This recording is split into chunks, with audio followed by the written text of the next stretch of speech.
आप सभी का स्वागत है मेंटोर जी क्लासेस पे। और मैं हूं सचिन।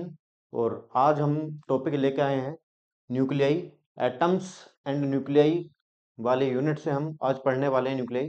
लास्ट सेक्शन में बच्चों हम पढ़ चुके हैं एटम्स, और एटम्स के अंदर मैंने आपको Rutherford atomic model, Thomson atomic model, Rutherford का failure, Bohr's atomic model, Bohr's atomic model का फेलियर, एनर्जी और काफ़ी सारे कंसेप्चुअल और न्यूमेरिकल्स मैंने आपको वहाँ पर कराए हैं। और मैं आपको यहाँ पर एक बेहतर कंटेंट देने के लिए ही हूँ। और आप जरूर रियलाइज करोगे कि आप अगर वीडियो पूरा देखोगे तो आपको कंटेंट पक्का जो है बहुत अच्छा लगेगा। और इसीलिए मैं चाहता हूँ कि आप जो है कंटिन्यूस आप मेरे वीडियो को जो है वॉच कीजिए। आपको कंटेंट वाकई में ही बहुत अच्छा मिलेगा। चलिए स्टार्ट करते हैं आज का अपना टॉपिक बच्चों, न्यूक्लियाई। और न्यूक्लियाई में पहले मैं आपको बता दूं बच्चों कि कहां से क्वेश्चंस आपको मिल सकते हैं न्यूक्लियाई से। आपको size of nucleus, density of nucleus और न्यूक्लियर फोर्स का अट्रैक्टिव और रिपल्सिव नेचर के ऊपर क्वेश्चन आ सकता है कि आपको आ सकता है कि भाई न्यूक्लियर फोर्स का जो नेचर होता है, रिपल्सिव अट्रैक्टिव कब होता है, ये पूछा जा सकता है। Then mass defect, packing fraction, binding energy per nucleon, binding energy curve की इंपॉर्टेंस क्या है, बाइंडिंग एनर्जी कर्व की इंपॉर्टेंस, न्यूमेरिकल आ सकता है बाइंडिंग एनर्जी पर। और आपको फिर इसमें कुछ सेक्शन जो इसमें हट गया है बच्चों इस साल आपके सिलेबस में, binding energy per nucleon binding energy है, और बाइंडिंग एनर्जी से रिलेटेड जो भी न्यूमेरिकल्स कंसेप्चुअल यहाँ पे आते हैं वो सभी है। देन क्वेश्चन यही है कि यहीं से आ सकता है, बाकी एक एक नंबर के क्वेश्चन बच्चों कहीं से भी आ सकता है। कंसेप्ट आपका क्लियर होना चाहिए, ठीक है। इसीलिए आपको लिए बेटर कंटेंट मैं यहाँ पर लेके आया हूँ। और मैं चाहूंगा कि आप वीडियो में आखिर तक देखिए। और दो तीन बार जब आप वीडियो देखोगे तो आपको डेफिनेटली आप रियलाइज करोगे कंटेंट आपको जो मिल रहा है वो बेस्ट है। इस प्लेटफॉर्म पर आपको बेस्ट कंटेंट देने के लिए ही हम आए हैं। चलिए स्टार्ट करते हैं अपना न्यूक्लियाई। तो सबसे पहले बच्चों हमने जो है एटम्स पढ़ा। एटम्स में हमने वहां पर बोर्स एटॉमिक मॉडल में बात किसके बारे में होती है, सिर्फ इलेक्ट्रॉन के बारे में, न्यूक्लियस के बारे में कोई बात वहां पर नहीं होती। दैट मीन्स इलेक्ट्रॉन की आपने एनर्जी निकाली, स्टेबिलिटी, स्पेक्ट्रल लाइंस के बारे में वहां पर बात होती है। बट लेकिन आप देख रहे हो कि न्यूक्लियस की स्टेबिलिटी, न्यूक्लियस के रेडियस के बारे में कोई बात वहां पर नहीं होती है। तो जानते हैं बच्चों न्यूक्लियस जो होता है, न्यूक्लियस जो होता है,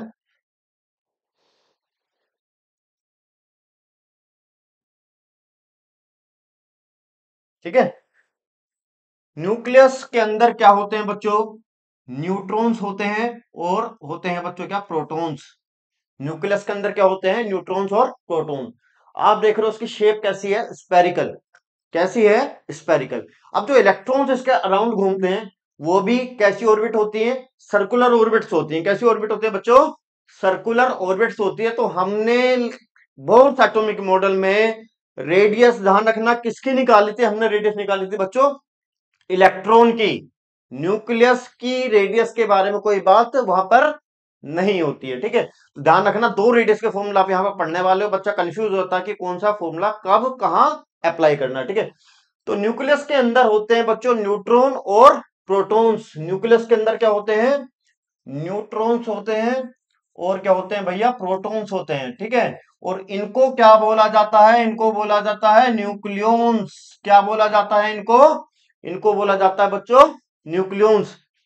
अगर किसी एलिमेंट का हम रिप्रेजेंटेशन करते हैं तो बच्चों जेड उसका क्या होता है, एटॉमिक नंबर होता है। जेड उसका क्या होता है, एटॉमिक नंबर। और ए यहां पर कहलाता है बच्चों उसका मास नंबर। ए यहां पर कहलाता है उसका मास नंबर। और सभी बच्चे जानते होंगे कि जेड यहां पर एटॉमिक नंबर है। जितना एटॉमिक नंबर होता है उतना ही नंबर ऑफ इलेक्ट्रॉन्स होते हैं और उतने ही क्या होते हैं बच्चे, नंबर ऑफ प्रोटॉन्स, ठीक है।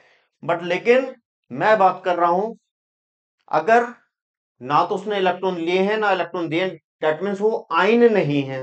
ध्यान से सुनना, मैंने क्या बोला, वो आयन नहीं है। अगर मैं बोल देता हूं उसने एक इलेक्ट्रॉन ले लिया तो तब इलेक्ट्रॉन्स और प्रोटॉन्स इक्वल नहीं होंगे। मैंने क्या कहा, वो आयन नहीं है। आयन कब होता है, किसको बोलते हैं आयंस, या तो वो इलेक्ट्रॉन ले लेता है या इलेक्ट्रॉन क्या कर देता है बच्चों, दे देता है। ठीक है, तो वहां यहां मैं उसकी बात नहीं कर रहा, यहां सिर्फ मैं बात कर रहा हूं जब वो न्यूट्रल है, और न्यूट्रल केस में नंबर ऑफ इलेक्ट्रॉन प्रोटॉन्स क्या होते हैं, इक्वल, यानी कि जेड यहाँ पर क्या हुआ, एटॉमिक नंबर के इक्वल नंबर ऑफ इलेक्ट्रॉन्स आ जाते हैं और नंबर ऑफ प्रोटॉन्स हो गए। ठीक है, बात खत्म हो जाती है।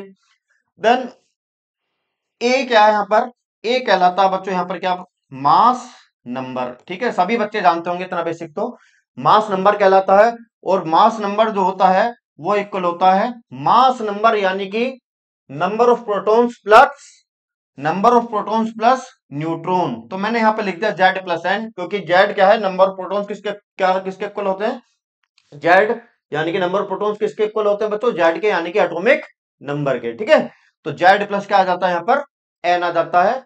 तो जब भी अगर हम मास नंबर की बात करेंगे तो मास नंबर कितना होता है, जेड प्लस कितना होता है भैया, एन। एन यहाँ पर क्या है, नंबर ऑफ न्यूट्रॉन्स, जेड क्या यहाँ पर नंबर ऑफ प्रोटॉन्स। और न्यूक्लियस के अंदर न्यूट्रॉन और क्या होते हैं, प्रोटॉन।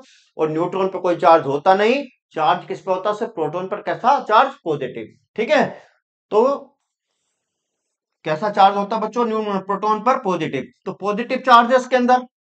ठीक है, न्यूट्रॉन पर कोई चार्ज है नहीं, और प्रोटॉन कितने हैं, जेड। तो इसी वजह से लिखा जाता है यहाँ पर प्लस जेड ई चार्ज किस में होता है, न्यूक्लियस में। ठीक है, प्लस जेड ई चार्ज किस में होता है, न्यूक्लियस में। ठीक है, इतना बेसिक समझता हूं क्लियर हुआ होगा। चलते हैं आगे।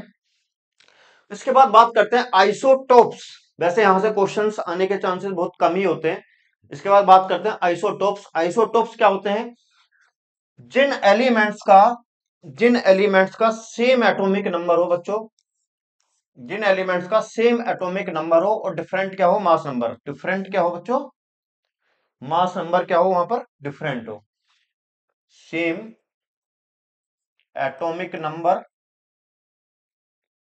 और डिफरेंट क्या हो, मास नंबर।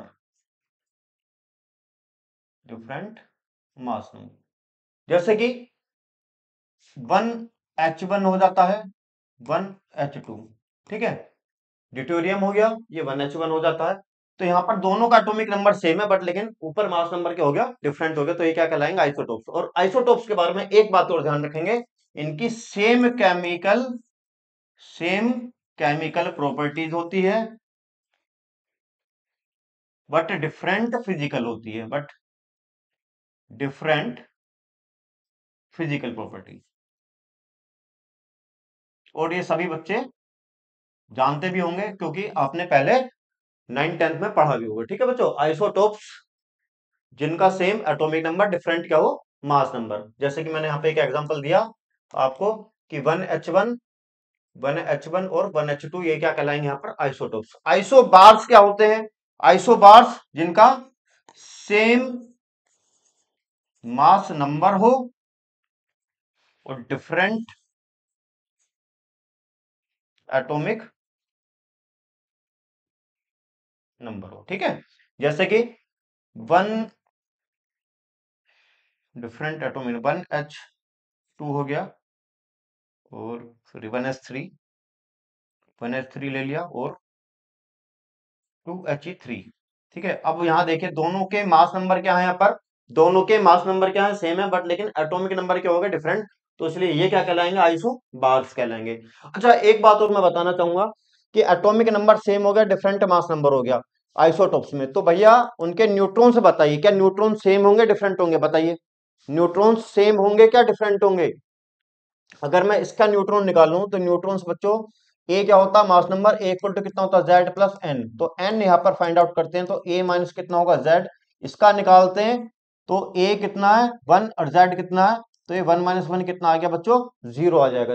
इसके लिए निकालते हैं ए, सॉरी, एन इक्वल्स टू कितना, ए माइनस जेड। तो ए कितना है इसका, 2 है, -1। तो ये कितना आ जाता है, इसमें न्यूट्रॉन कितने आ गए, 1 आ गए, इसमें न्यूट्रॉन बच्चों कितने आ गए, 0 आ गए इस वाले में। ठीक है, तो आप क्या देख रहे हो, दोनों के न्यूट्रॉन्स क्या है, डिफरेंट है। ठीक है, क्लियर हो गया। बस यहाँ पे ये बात ध्यान रखना कि न्यूट्रॉन डिफरेंट होते हैं, सेम केमिकल प्रॉपर्टी, और डिफरेंट क्या हो गए, फिजिकल प्रॉपर्टी। ठीक है, आगे चलते हैं। आइसोबार्स भी समझता हूं क्लियर हो गया होगा। आइसोटोन्स, आइसोटोन्स यानी कि जिनके अंदर सेम नंबर ऑफ न्यूट्रॉन्स हो। ठीक है, ऐसे दो एलिमेंट जिनके अंदर सेम नंबर ऑफ क्या हो बच्चों, न्यूट्रॉन्स हो, उनको बोलते हैं क्या, आइसोटोन्स बोलते हैं। ठीक है, उनको क्या बोलेंगे, आइसोटोन्स बोलते हैं। ठीक है, आइसो आइसोटोन्स जिनके अंदर सेम नंबर ऑफ न्यूट्रॉन हो, आइसोटोप्स जिसका सेम एटॉमिक नंबर हो डिफरेंट मास नंबर हो, isobar same mass number different atomic number. ठीक है, इसके बाद बात करते हैं साइज ऑफ न्यूक्लियस। और मैंने कहा था भैया ये इंपॉर्टेंट भी है, यहां से थोड़ा सा टॉपिक आपका इंपॉर्टेंट स्टार्ट हो जाता है। ठीक है, यहां से आपका ये जो टॉपिक है थोड़ा सा इंपॉर्टेंट है।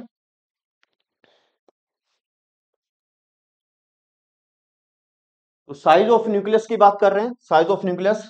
तो न्यूक्लियस के अंदर जैसे कि मैंने बताया बच्चों, क्या होता है न्यूक्लियस के अंदर, होते हैं न्यूट्रॉन प्लस, बताओ, न्यूट्रॉन प्लस प्रोटॉन्स। ठीक है, प्रोटॉन्स को हमने क्या लिख दिया, जेड, एंड प्लस क्या होता है, जेड, यानी कि एक इक्वल। अब न्यूक्लियस का जो साइज है, अब अगर हम इसके अंदर न्यूट्रॉन ऐड करते चले जाएं और प्रोटॉन्स इसके अंदर ऐड करते चले जाएं, तो क्या होगा, ये बड़ा होता चला जाएगा। तो क्या होता चला जाएगा, ये बड़ा होता चला जाएगा, इसका साइज बड़ा होता चला जाएगा, यानी कि इसका वॉल्यूम क्या करेगा, इंक्रीज करता चला जाएगा। क्या करता चला जाएगा, वॉल्यूम इंक्रीज करता चला जाएगा। डेट मीन्स एक बात क्लियर होती है भैया, साइज ऑफ न्यूक्लियस जो होता है वो डायरेक्टली प्रोपोर्शनल होता है किसके, मास नंबर के। क्योंकि हम इन दोनों को एक साथ मिलाते हैं तो क्या कहलाता है वो, मास नंबर कहलाता है। क्या कहलाता है बच्चों, मास नंबर।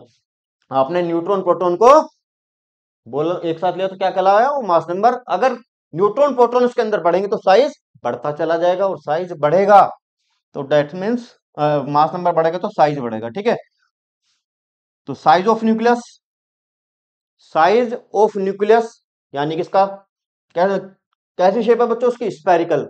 तो इसको हम वॉल्यूम के फॉर्म में लिखेंगे 4/3 पाई आर क्यूब। आर क्या है इसकी, आर है इस न्यूक्लियस की रेडियस। आर है बच्चों इसकी क्या, रेडियस।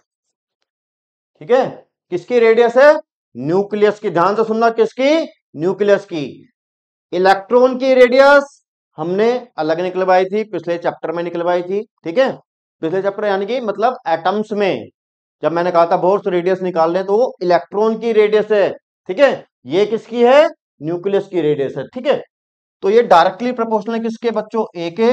और ये पूरा एक कांस्टेंट फैक्टर यहाँ पे हो जाता है, तो यार that means R cube directly proportional रहेगा किसके, ए के। या फिर आप कह सकते हो आर डायरेक्टली प्रोपोर्शनल टू ए की पावर 1/3। और ए ध्यान रहे क्या है यहाँ पर, मास नंबर। और मास नंबर सम होता है किसका, न्यूट्रॉन प्लस प्रोटॉन। ठीक है, देन आपको पता ही है भाई, ये डायरेक्टली प्रोपोर्शनल का मतलब क्या, डिपेंड कर रहा है, बट लेकिन यहां पर एक कांस्टेंट आ जाता है, R equals to R nought, A की पावर कितना, 1/3। अब आर नोट यहां पर न्यूक्लियस यूनिट रेडियस कहलाती है, जो कि 1.2 फेम्टोमीटर या फिर 1.2 इंटू 10 की पावर -15 मीटर।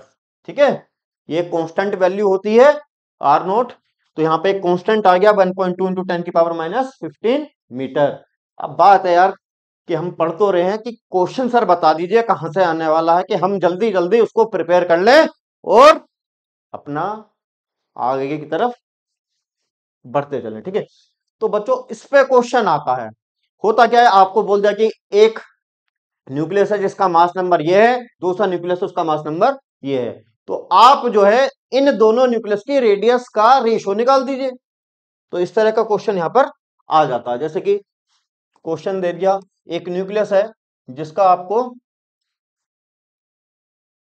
न्यूक्लियस ए है जिसके आपको रेडियस, जिसका मास नंबर सॉरी, जिसका मास नंबर ए आपको दे रखा 27, और एक न्यूक्लियस है बी जिसका मास नंबर आपको A2 दे रखा 64। ठीक है बच्चों, तो आपसे बोला जाता है आप इनके रेडियस का रेशियो निकाल दो। रेडियस किसकी, न्यूक्लियस की। यानी कि जो पहले वाले की रेडियस है हमने वो ले ली बच्चों R1, पहले वाले की रेडियस हमने ले ली R1, दूसरे वाले न्यूक्लियस की रेडियस हमने ले ली कितनी, R2।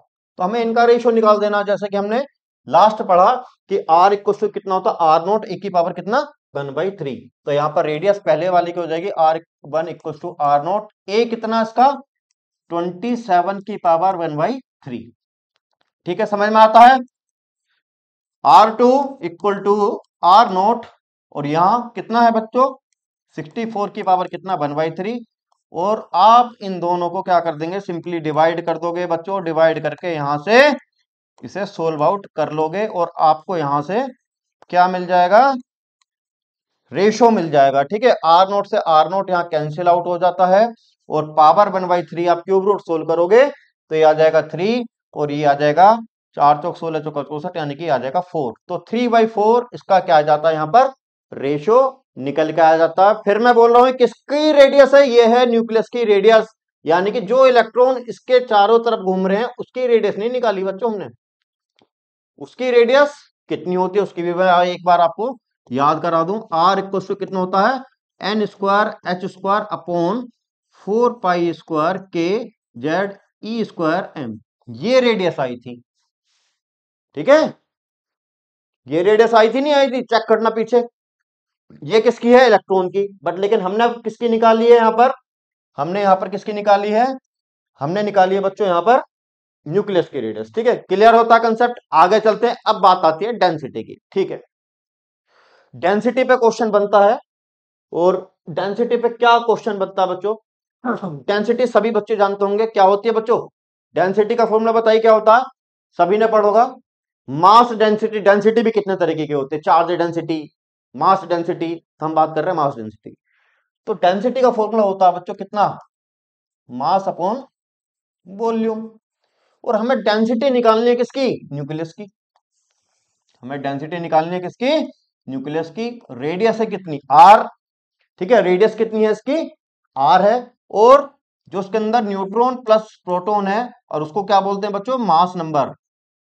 ठीक है, इसके अंदर क्या होते हैं न्यूट्रॉन प्लस प्रोटॉन होते हैं, और किसके उसको मिला के क्या बोलते हैं मास नंबर।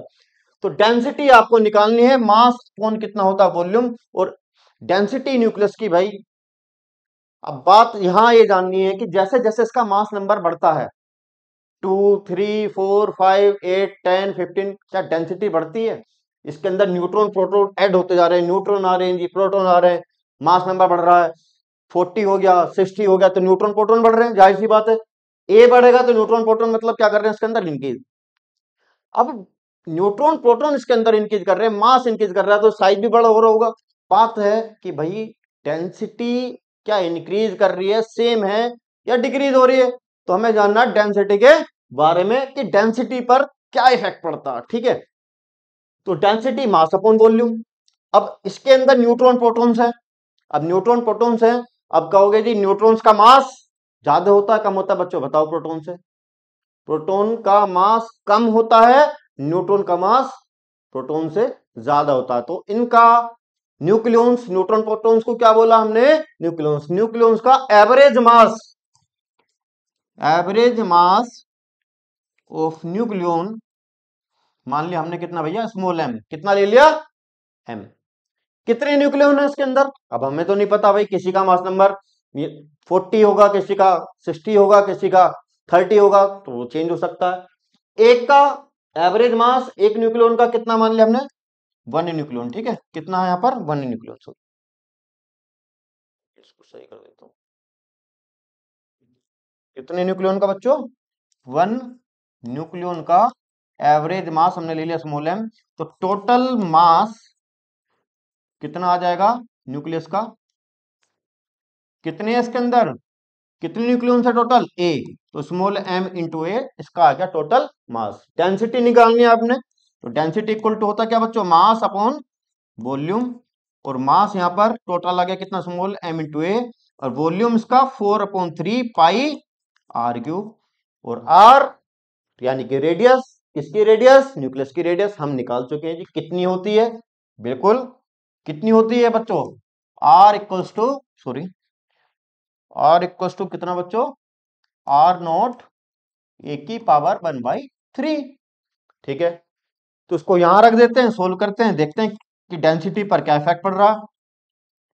4/3 पाई आर की वैल्यू आर नॉट ए की पावर 1/3, और इसका क्या है होल क्यूब है, इसका होल क्यूब ले लिया, तो ये आ जाता small M into A divided by 4 यानी 3 तो पहुंच जाएगा ऊपर 4 पाई आर नॉट क्यूब, और ये आ जाएगा पावर 1/3, तो ए ए से ए यहाँ पर कैंसिल आउट, तो ये आ जाता है 3m/4πr0 क्यूब।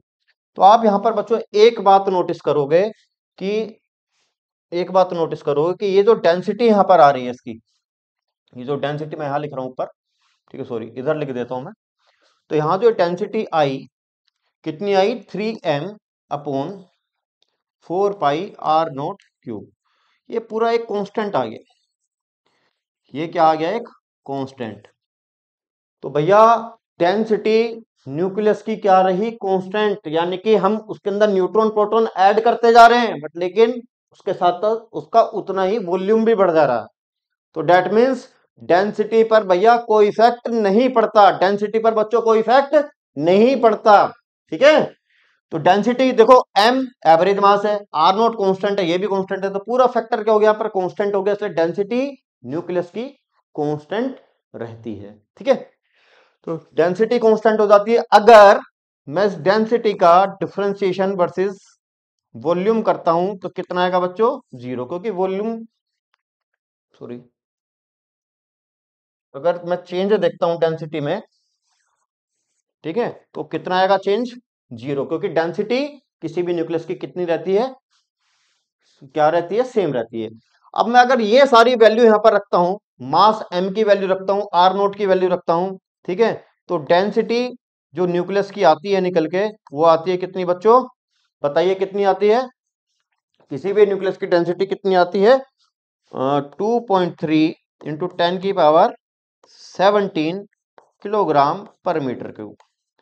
अब बात यहां पर ये पकड़ने वाली है कि वाटर की डेंसिटी बताओ कितनी होती है। मैंने क्यों लिखा उसको? वाटर की डेंसिटी कितनी होती है? अगर मैं वाटर की डेंसिटी लिखता हूं तो वाटर की डेंसिटी होती है 1000 किलोग्राम पर मीटर क्यूब। और आप देख रहे हो 10⁻17 है। क्या है बच्चों? 10⁻17। डेट मीन्स न्यूक्लियस बहुत ज्यादा डेंस होता है भाई, वाटर से भी ज्यादा डेंस है न्यूक्लियस। आप देखिए कि अगर हम m आर नोट यानी एवरेज मास और आर नोट की वैल्यू 1.2 10⁻⁻15 रख के इसको पूरे को सोल्व करते हैं, तो डेंसिटी हमारे पास न्यूक्लियस की 2.3 10⁻17 आती है। और वाटर की डेंसिटी से कंपेयर करो कितनी होती है? 1000 किलोग्राम पर मीटर क्यूब, और ये तो उससे कहीं बहुत ज्यादा 10⁻17 है भाई। तो इसका मतलब न्यूक्लियस बहुत ज्यादा डेंस होता है वाटर से, ठीक है। Concept clear? डेंसिटी न्यूक्लियस की क्या रही? सेम रही, कोई चेंज नहीं आता, कांस्टेंट है, ठीक है। डेंसिटी का कंसेप्ट क्लियर? चलिए नेक्स्ट चलते हैं, नेक्स्ट टॉपिक लेते हैं बच्चों, न्यूक्लियर फोर्स। अब बात आती है भाई न्यूक्लियस के अंदर, न्यूक्लियस के अंदर न्यूट्रॉन है, प्रोटॉन है। अब भाई न्यूट्रॉन प्रोटॉन, अब प्रोटॉन प्रोटॉन तो क्या करेंगे? रिपेल करेंगे। अब ये एक साथ रह रहे हैं, न्यूक्लियस के अंदर एग्जिस्ट कर पा रहे हैं। क्यों कर पा रहे हैं? क्योंकि यहां पर इनके बीच में होती है nuclear force. Neutron proton, proton proton, ध्यान से सुनना, न्यूट्रॉन न्यूट्रॉन, न्यूट्रॉन प्रोटॉन और प्रोटॉन प्रोटॉन के बीच में जो फोर्स है वो कहलाती है क्या बच्चों? Nuclear force. और न्यूक्लियर फोर्स क्लास 11th में जब आप आते हैं फिजिक्स में सबसे पहले पढ़ाया जाता है कि 3 तरह की फोर्सेज होती हैं भाई नेचर में। कौन कौन सी बताओ? कौन सी होती हैं? ग्रेविटेशन फोर्स, जो कि किसमें होती है? दो मास के बीच में लगती है। इलेक्ट्रोस्टैटिक फोर्स, जो कि चार्ज के बीच में लगती है। Positive positive repel, positive negative attract, force लगती है वहां भी, ठीक है। एक पढ़ी थी हमने भाई न्यूक्लियर फोर्स। न्यूक्लियर फोर्स जो होती है न्यूक्लियस के अंदर, न्यूट्रॉन प्रोटॉन है तो न्यूट्रॉन प्रोटॉन को जो बाइंड करके रखी हुई है, जिसे न्यूट्रॉन प्रोटॉन एग्जिस्ट कर पा रहे हैं न्यूक्लियस के अंदर, न्यूक्लियस एग्जिस्ट कर पा रहा है, वो किसकी वजह से एग्जिस्ट कर पा रहा है? Nuclear force. Neutron neutron, neutron proton और प्रोटॉन प्रोटॉन के बीच में फोर्स एग्जिस्ट करते हैं, it is called nuclear force, ठीक है। अब न्यूक्लियर फोर्स आपने जाना, और भाई साहब न्यूक्लियर फोर्स जो होती है बच्चों स्ट्रॉन्गेस्ट फोर्स है नेचर में, आपने ये भी पढ़ा होगा भाई। जब तीनों फोर्स का अगर हम कंपैरिजन करें तो सबसे स्ट्रॉन्गेस्ट फोर्स कौन सी होती है? न्यूक्लियर फोर्स, ठीक है। तो इसके नेचर के बारे में जानते हैं सबसे पहले। स्ट्रॉन्गेस्ट फोर्स होती है इन नेचर, ठीक है। न्यूक्लियर फोर्स बच्चों स्ट्रॉन्गेस्ट फोर्स होती है किसमें? नेचर में। इन न्यूट्रॉन प्रोटॉन को जो हेल्ड करके रखा हुआ है, बाइंड करके रखा हुआ है, बांध के रखा हुआ है, वो किसने बांध के रखा हुआ है? Nuclear force. आप क्या होगे जी? नेचर कैसा होता है सर इसका? इसका नेचर होता है अट्रैक्टिव। कैसा नेचर है न्यूक्लियर फोर्स का? Attractive nature. ठीक है, तो that means neutron neutron neutron proton है, प्रोटॉन प्रोटॉन के बीच में जो न्यूक्लियर फोर्स एग्जिस्ट करती है, कैसी एग्जिस्ट करती है?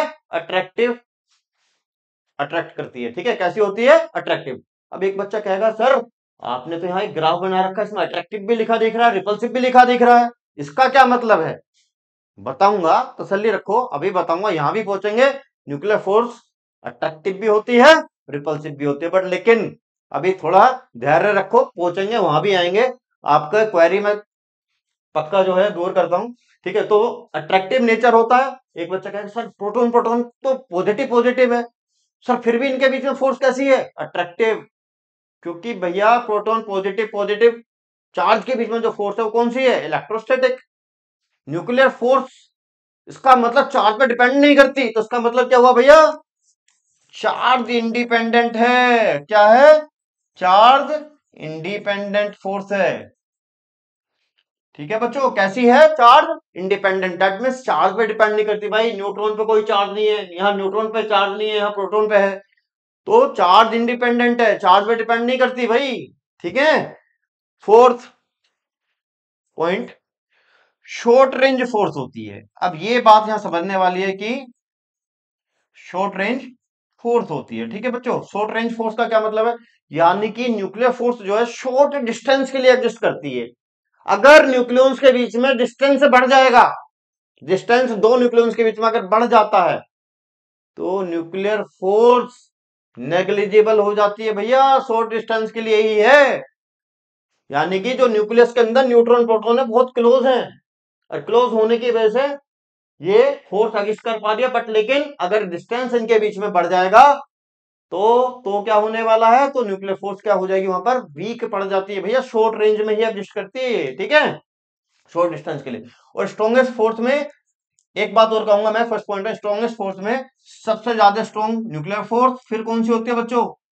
फिर कौन सी होती है? इलेक्ट्रोस्टैटिक। और सबसे वीक होती है कौन सी बच्चों? सबसे वीक फोर्स कौन सी होती है? ग्रेविटेशन। ठीक है, सबसे वीक फोर्स होती है ग्रेविटेशन फोर्स। ठीक है, ये आपने पढ़ा भी होगा। चलिए, देन नेक्स्ट बात करते हैं। इस यहाँ पे आपको एक ग्राफ दिख रहा होगा, इस ग्राफ के बारे में बात करते हैं कि न्यूक्लियर फोर्स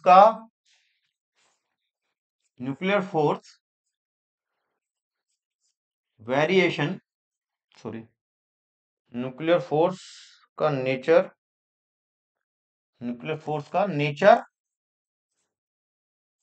अट्रैक्टिव होता है एंड रिपल्सिव भी होता है। अब बात आती है सर आपने तो हमसे कहा जी अट्रैक्टिव होता है, आप रिपल्सिव क्यों लिख रहे हैं? आपको यहाँ पे एक ग्राफ दिख रहा होगा, और एक ग्राफ काफी बार सीबीएसई में पूछा जा चुका है बच्चों, काफी बार सीबीएसई में आ चुका है। और ये ग्राफ किस किस के बीच में, पहले ये जान लेते हैं। यहां पर पोटेंशियल एनर्जी, वाई एक्सिस पर क्या है? पोटेंशियल एनर्जी है, पोटेंशियल एनर्जी यहां पर चल रही है। और यहां क्या है? Distance between the nucleons, nucleons के बीच का जो सेपरेशन है आर, और वो भी किसमें? एफएम यानी फेम्टोमीटर, फेम्टोमीटर में है। ठीक है, तो न्यूक्लियर फोर्स का हमें नेचर समझना है जी, अट्रैक्टिव रिपल्सिव कब होता है? जब आप इस ग्राफ में देख रहे हो बच्चों, ये यहां पर पोटेंशियल एनर्जी ली हुई है। क्या ली हुई है बच्चों? Potential energy. पोटेंशियल एनर्जी, पहले तो ये जान लो कि पोटेंशियल एनर्जी क्या होती है? पोटेंशियल एनर्जी होती है किसकी वजह से? ड्यू टू, ड्यू टू कब चेंज होती है? पोजीशन चेंज होने की वजह से भाई। तो न्यूट्रॉन प्रोटॉन की जो पोजीशन है, यानी कि उनके बीच में डिस्टेंस कम ज्यादा जो हो रहा है, उसकी वजह से जो एनर्जी एग्जिस्ट करेगी कौन सी है? पोटेंशियल एनर्जी है। ठीक है, और यहां आपने क्या ले लिया? सेपरेशन बिटवीन द न्यूक्लियॉन्स, यानी कि आर। क्या लिया है? Separation between the nucleons. तो आप देख रहे हो यहां पर 100 माइनस, यानी कि पोटेंशियल एनर्जी यहां नेगेटिव, यहां 0 हो जाती है, यहां +100 और यहां पर +200। ठीक है, और किसमें है ये बच्चों? Mega electron volt, MEV। ठीक है, मिलियन इलेक्ट्रॉन वोल्ट या मेगा इलेक्ट्रॉन वोल्ट, ठीक है, और ये फर्मी में है। तो यहां पर इस ग्राफ से आपको ये समझना है, जब आर की वैल्यू, ये पॉइंट हमने ले लिया, ये जो पॉइंट है ये ले लिया हमने आर नॉट, इस आर नॉट की वैल्यू होती है 0.8 फर्मी एफएम, फेम्टोमीटर।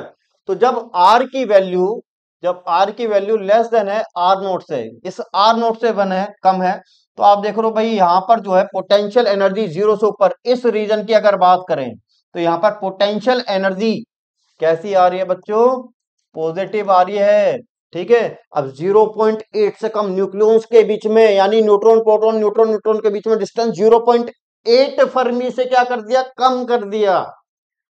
क्या करा, 0.8 फर्मी, यानी कि दो जो न्यूक्लियॉन्स उनके बीच में डिस्टेंस अगर 0.8 फर्मी से कम हो जाता, तो आप क्या देख रहे हो, न्यूक्लियर जो पोटेंशियल एनर्जी है वो कैसी हो जाती है, पॉजिटिव। ये वैल्यू कैसी है, ऊपर पॉजिटिव 0, और ये +100, ऊपर +200, तो that means potential energy positive. और मैंने आपको बच्चों एक बात बताई थी, अगर पोटेंशियल एनर्जी पॉजिटिव है, अगर पोटेंशियल एनर्जी बच्चों पॉजिटिव है, तो दैट मींस वहां पर फोर्स का नेचर, तो न्यूक्लियर फोर्स या किसी भी फोर्स का नेचर कैसा होता है बच्चों, रिपल्सिव। कैसा होता है, रिपल्सिव। तो यहां इस रीजन में ये रिपल्सिव हो गई।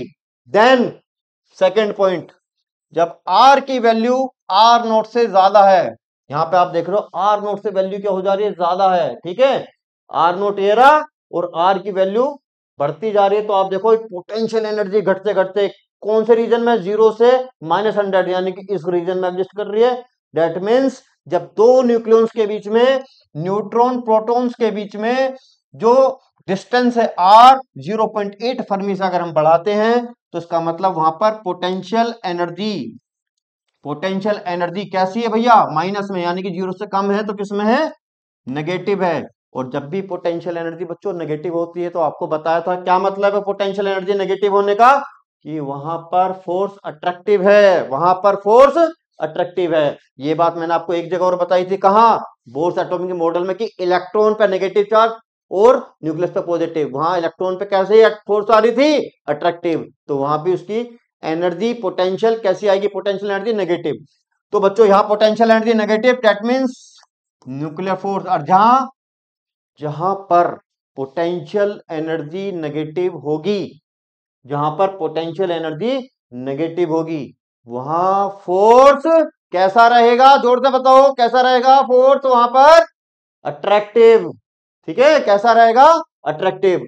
तो वहां पर, तो इस रीजन में न्यूक्लियर फोर्स का नेचर कैसा हो जाएगा बच्चों, अट्रैक्टिव नेचर। और 2 नंबर का क्वेश्चन आपका पक्का, ठीक है, 2 नंबर का क्वेश्चन आपका यहां पक्का हो गया, बहुत पूछा गया हुआ है, काफी बार पूछा जा चुका है क्वेश्चन। आशा करता हूं आप सभी को समझ में आया होगा। देन नेक्स्ट चलते हैं अगले पॉइंट पर, ठीक है बच्चों।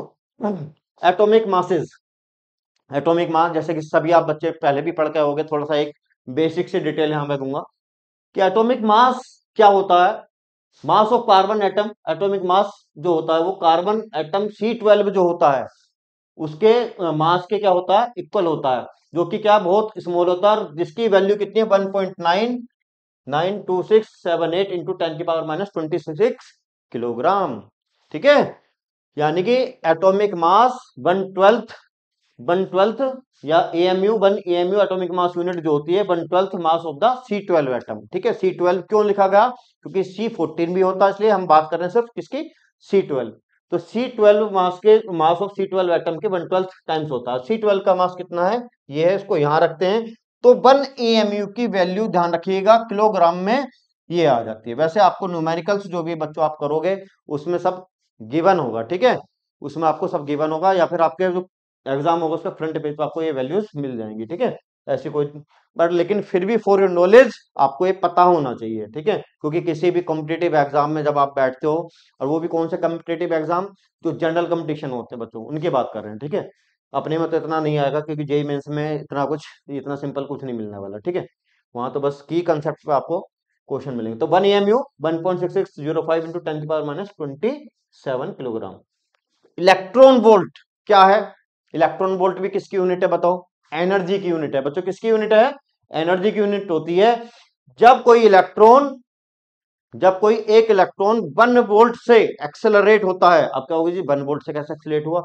अरे भैया, अगर आप पॉजिटिव प्लेट यहां रखते हो, यहां रखते हो नेगेटिव प्लेट, ठीक है, और यहां पर आपने रख दिया किसको, इलेक्ट्रॉन को, तो ये इलेक्ट्रॉन नेगेटिव चार्ज कहां चलेगा, पॉजिटिव की तरफ, सर्टेन वेलोसिटी से।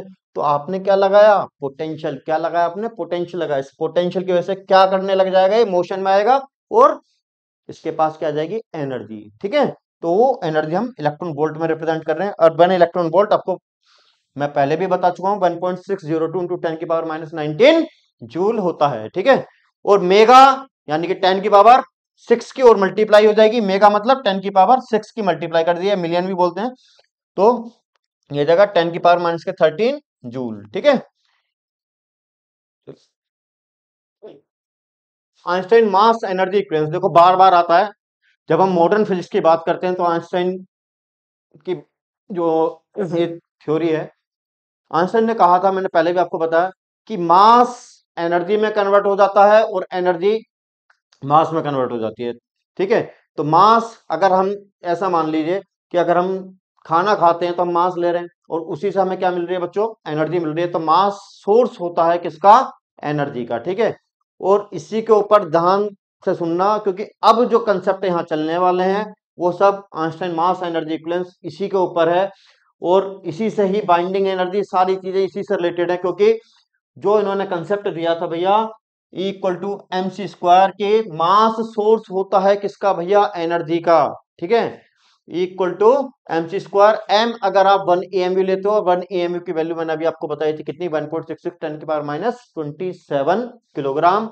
और लाइट की स्पीड आप जानते ही हो, अगर यहां पर ये वैल्यू रख देते हो तो ये जूल जूल में है, और इसको ईवी में कन्वर्ट करने के लिए आपको 1.602 10⁻19 से क्या कर लेना है, डिवाइड कर लेना है, तो ये इलेक्ट्रॉन वोल्ट में कन्वर्ट हो जाएगा। यहाँ पे आप देखिए यूनिट जूल है, यहाँ पर क्या है, इलेक्ट्रॉन वोल्ट है। ठीक है, तो ये एनर्जी आ जाती है, यानी कि 931 मेगा इलेक्ट्रॉन वोल्ट। ठीक है, ये ईवी में है, इसमें आपने 10 की पावर किससे मल्टीप्लाई करनी पड़ेगी, 6 से। ठीक है बच्चों, 10 की पावर 6 से और मल्टीप्लाई करनी पड़ेगी, तब जाके एम ईवी में कन्वर्ट होगा।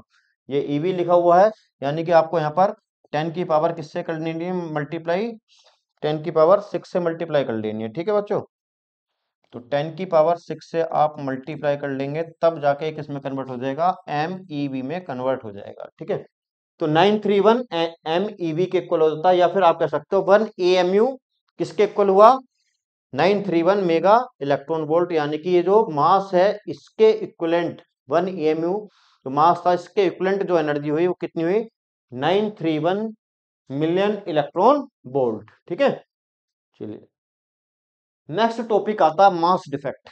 अब यहां से मेन जो है बच्चों, न्यूक्लियस का कंसेप्ट यहां से जानना है। मास डिफेक्ट क्या है, मास डिफेक्ट क्या होता है, डिफरेंस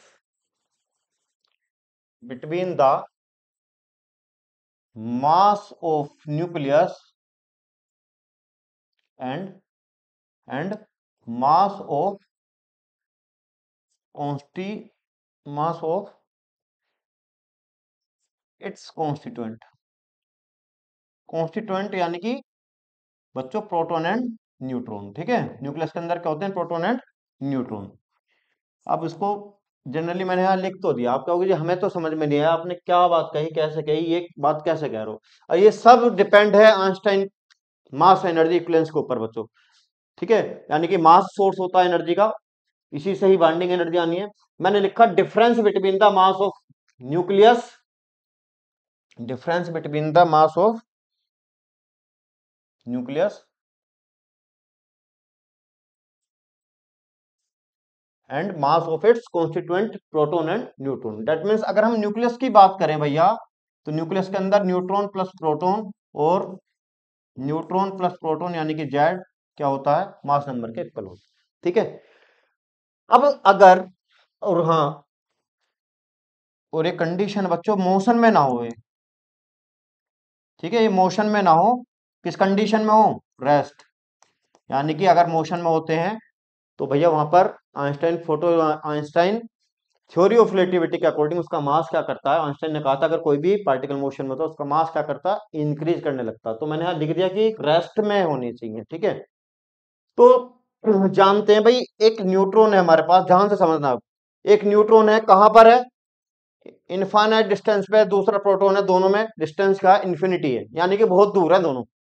दोनों में ना तो कोई अट्रैक्शन होने वाला है, क्योंकि अट्रैक्शन, मैंने क्या कहा था, न्यूक्लियस के अंदर न्यूट्रॉन प्रोटॉन होते हैं, और न्यूट्रॉन प्रोटॉन के बीच में कौन सी फोर्स है? Nuclear force. और वो दोनों, वो कैसी फोर्स होती है? अट्रैक्टिव। तो यहां पर न्यूट्रॉन प्रोटॉन के बीच में जो अट्रैक्टिव फोर्स है, न्यूट्रॉन प्रोटॉन के बीच में क्या है? अट्रैक्टिव फोर्स यहां पर एग्जिस्ट नहीं करेगी, यानी कि यहां पर न्यूक्लियर फोर्स की बात करें तो बच्चों, न्यूक्लियर फोर्स कितना होगा यहां पर? 0। क्योंकि दोनों में डिस्टेंस कितना? इन्फिनिटी, इनफाइनाइट डिस्टेंस पर है, कोई अट्रैक्शन नहीं, कोई रिपल्शन नहीं, ठीक है, कोई मतलब नहीं इनके बीच में। लेकिन इस न्यूट्रॉन को हम उठाते हैं और इस प्रोटॉन को हम उठाते हैं, दोनों को पास पास ले आते हैं। पास पास ले आए तो बच्चों क्या बन गया? यहां बन गया न्यूक्लियस। जब न्यूट्रॉन प्रोटॉन एक साथ हेल्ड करते हैं तो उसे क्या बोलते हैं? न्यूक्लियस। तो यहां बन जाता है न्यूक्लियस।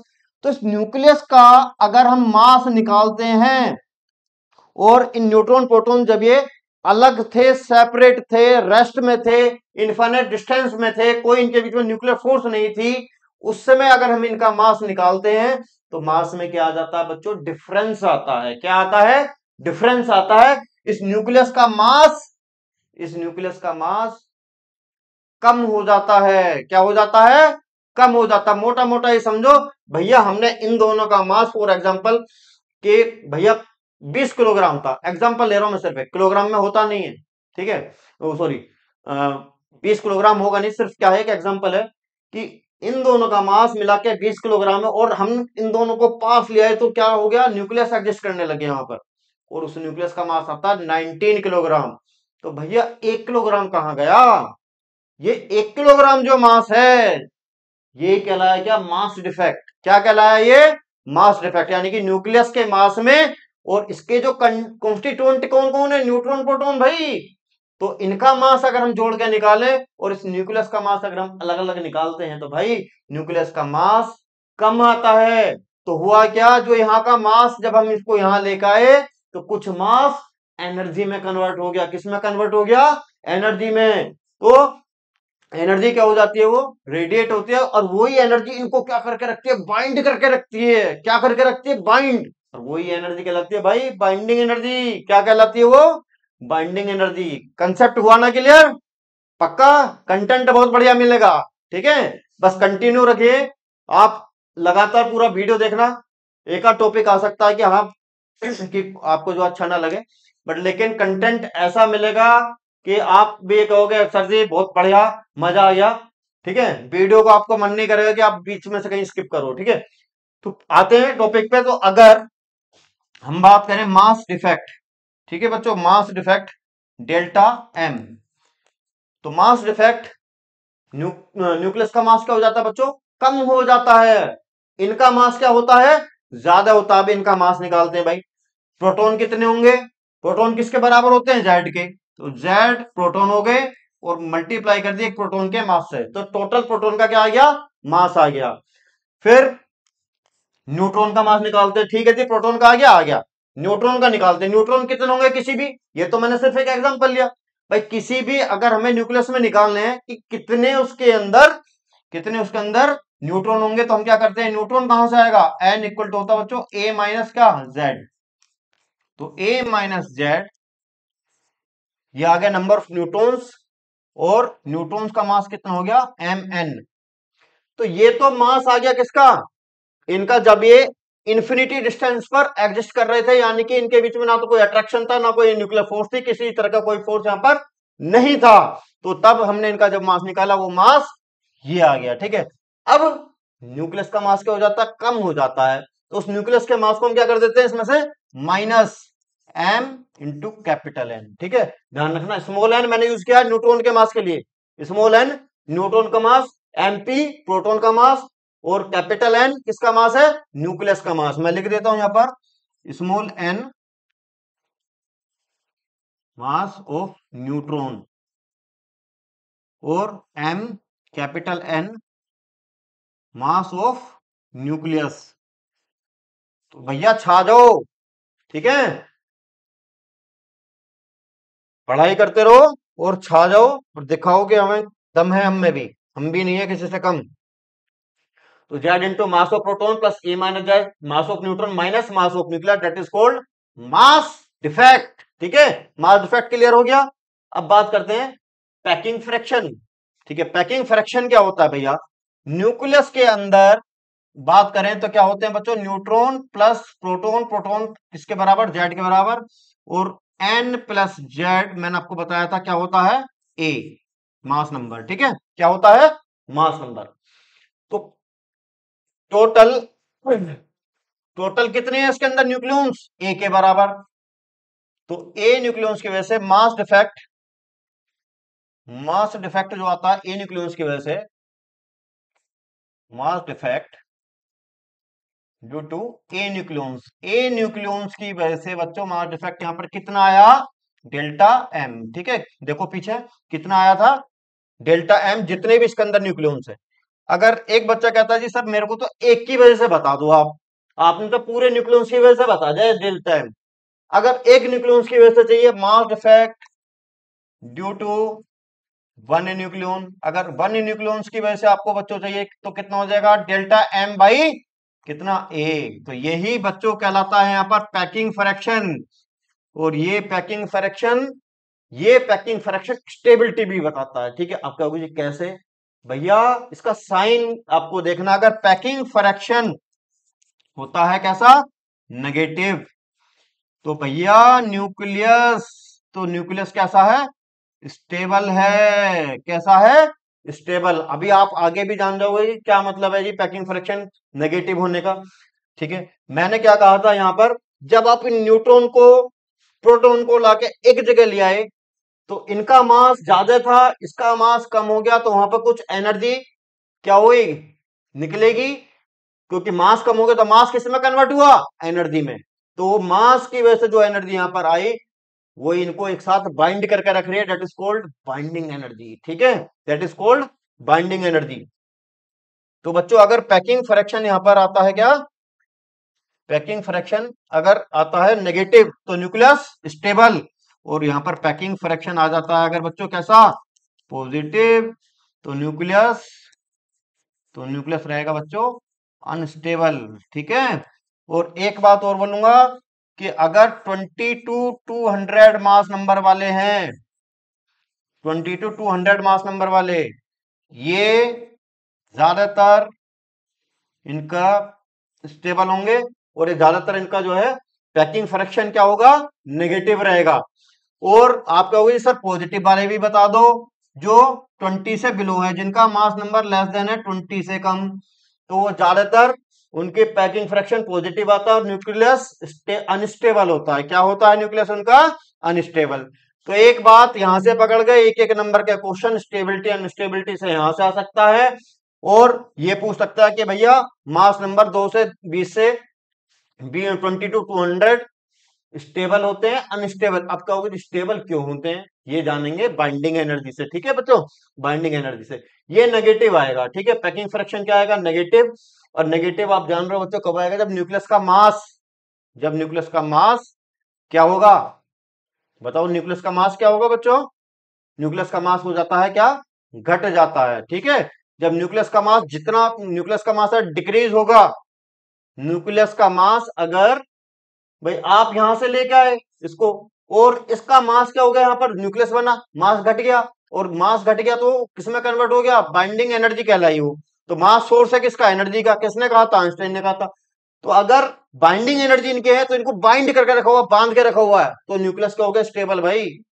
अगर यहां से आप लेके आते हो और इसका मास ज्यादा हो जाता है, इसका मास क्या हो जाता है बच्चों? ज्यादा हो जाता है। इसका मास अगर ज्यादा होगा तो बच्चों क्या होने वाला है? फिर वहां पर अनस्टेबिलिटी है। तो ये देखो कि अगर इसका मास ज्यादा होगा तो अनस्टेबिलिटी आ जाएगी। ठीक है, और अनस्टेबिलिटी आएगी तो डेट मीन्स यहां पर क्या हुआ है? बाइंडिंग एनर्जी क्या है? कैसी हो जाएगी यहां पर? बाइंडिंग एनर्जी यहां पर जो रिलीज हो रही थी वो उसको उल्टा क्या होगी? पॉजिटिव हो जाएगी बच्चों। जो वहां निकल रही थी वो यहां पर क्या होगी? देनी पड़ेगी। ठीक है, उल्टा हो जाएगा। नेक्स्ट समझता हूं कि कंसेप्ट आपको एक क्लियर हो गया होगा। अब बात करते हैं बाइंडिंग एनर्जी की। ठीक है, किसकी बात करते हैं? Binding energy. काफी इंपॉर्टेंट टॉपिक है न्यूक्लियस के न्यूक्लियाई वाले चैप्टर के अंदर, काफी इंपॉर्टेंट टॉपिक है। न्यूट्रॉन प्रोटॉन कहाँ एग्जिस्ट कर रहे हैं? इन्फिनिटी पर भैया। इन्फिनिटी मतलब इनफाइनाइट डिस्टेंस, बहुत दूर है, कोई इनके बीच में ना तो अट्रैक्शन ना कोई रिपल्शन, कोई न्यूक्लियर फोर्स नहीं वहां पर। न्यूट्रॉन प्रोटॉन हो सकते हैं, और भी प्रोटॉन हो सकते हैं, न्यूट्रॉन हो सकते हैं। आपने क्या करा, सब इनफाइनाइट डिस्टेंस में है, कोई किन्हीं के बीच में कोई अट्रैक्शन कोई रिपल्शन नहीं है। अब हम क्या कर रहे हैं भैया, आप भी आ जाओ एक जगह और आप भी आ जाओ एक जगह, इकट्ठे कर लेते हैं सबको, यार दोस्तों को सबको बुला लेते हैं। ये आ गए जी, सब इकट्ठे हो गए एक ही जगह। अब सब इकट्ठे हुए तो पास पास लिए तो क्या होने वाला है? न्यूक्लियर फोर्स आ जाएगी यहाँ पर। इनके बीच में कौन सी फोर्स एग्जिस्ट करने लग जाएगी? Nuclear force. और इनका मास क्या होगा भैया? सब अलग अलग है। इनका मास क्या होगा? ज्यादा, और इसका मास क्या हो जाएगा? न्यूक्लियस का कम हो जाएगा। तो जब आप लेके आए, आपने वर्क डन किया, तो जो एनर्जी, जो मास यहां पर इसका घट गया, वो मास किसमें कन्वर्ट हो गया? Binding energy. किसमें कन्वर्ट हुआ? है ना कंसेप्ट? है ना कंसेप्ट? मिला ना कंसेप्ट?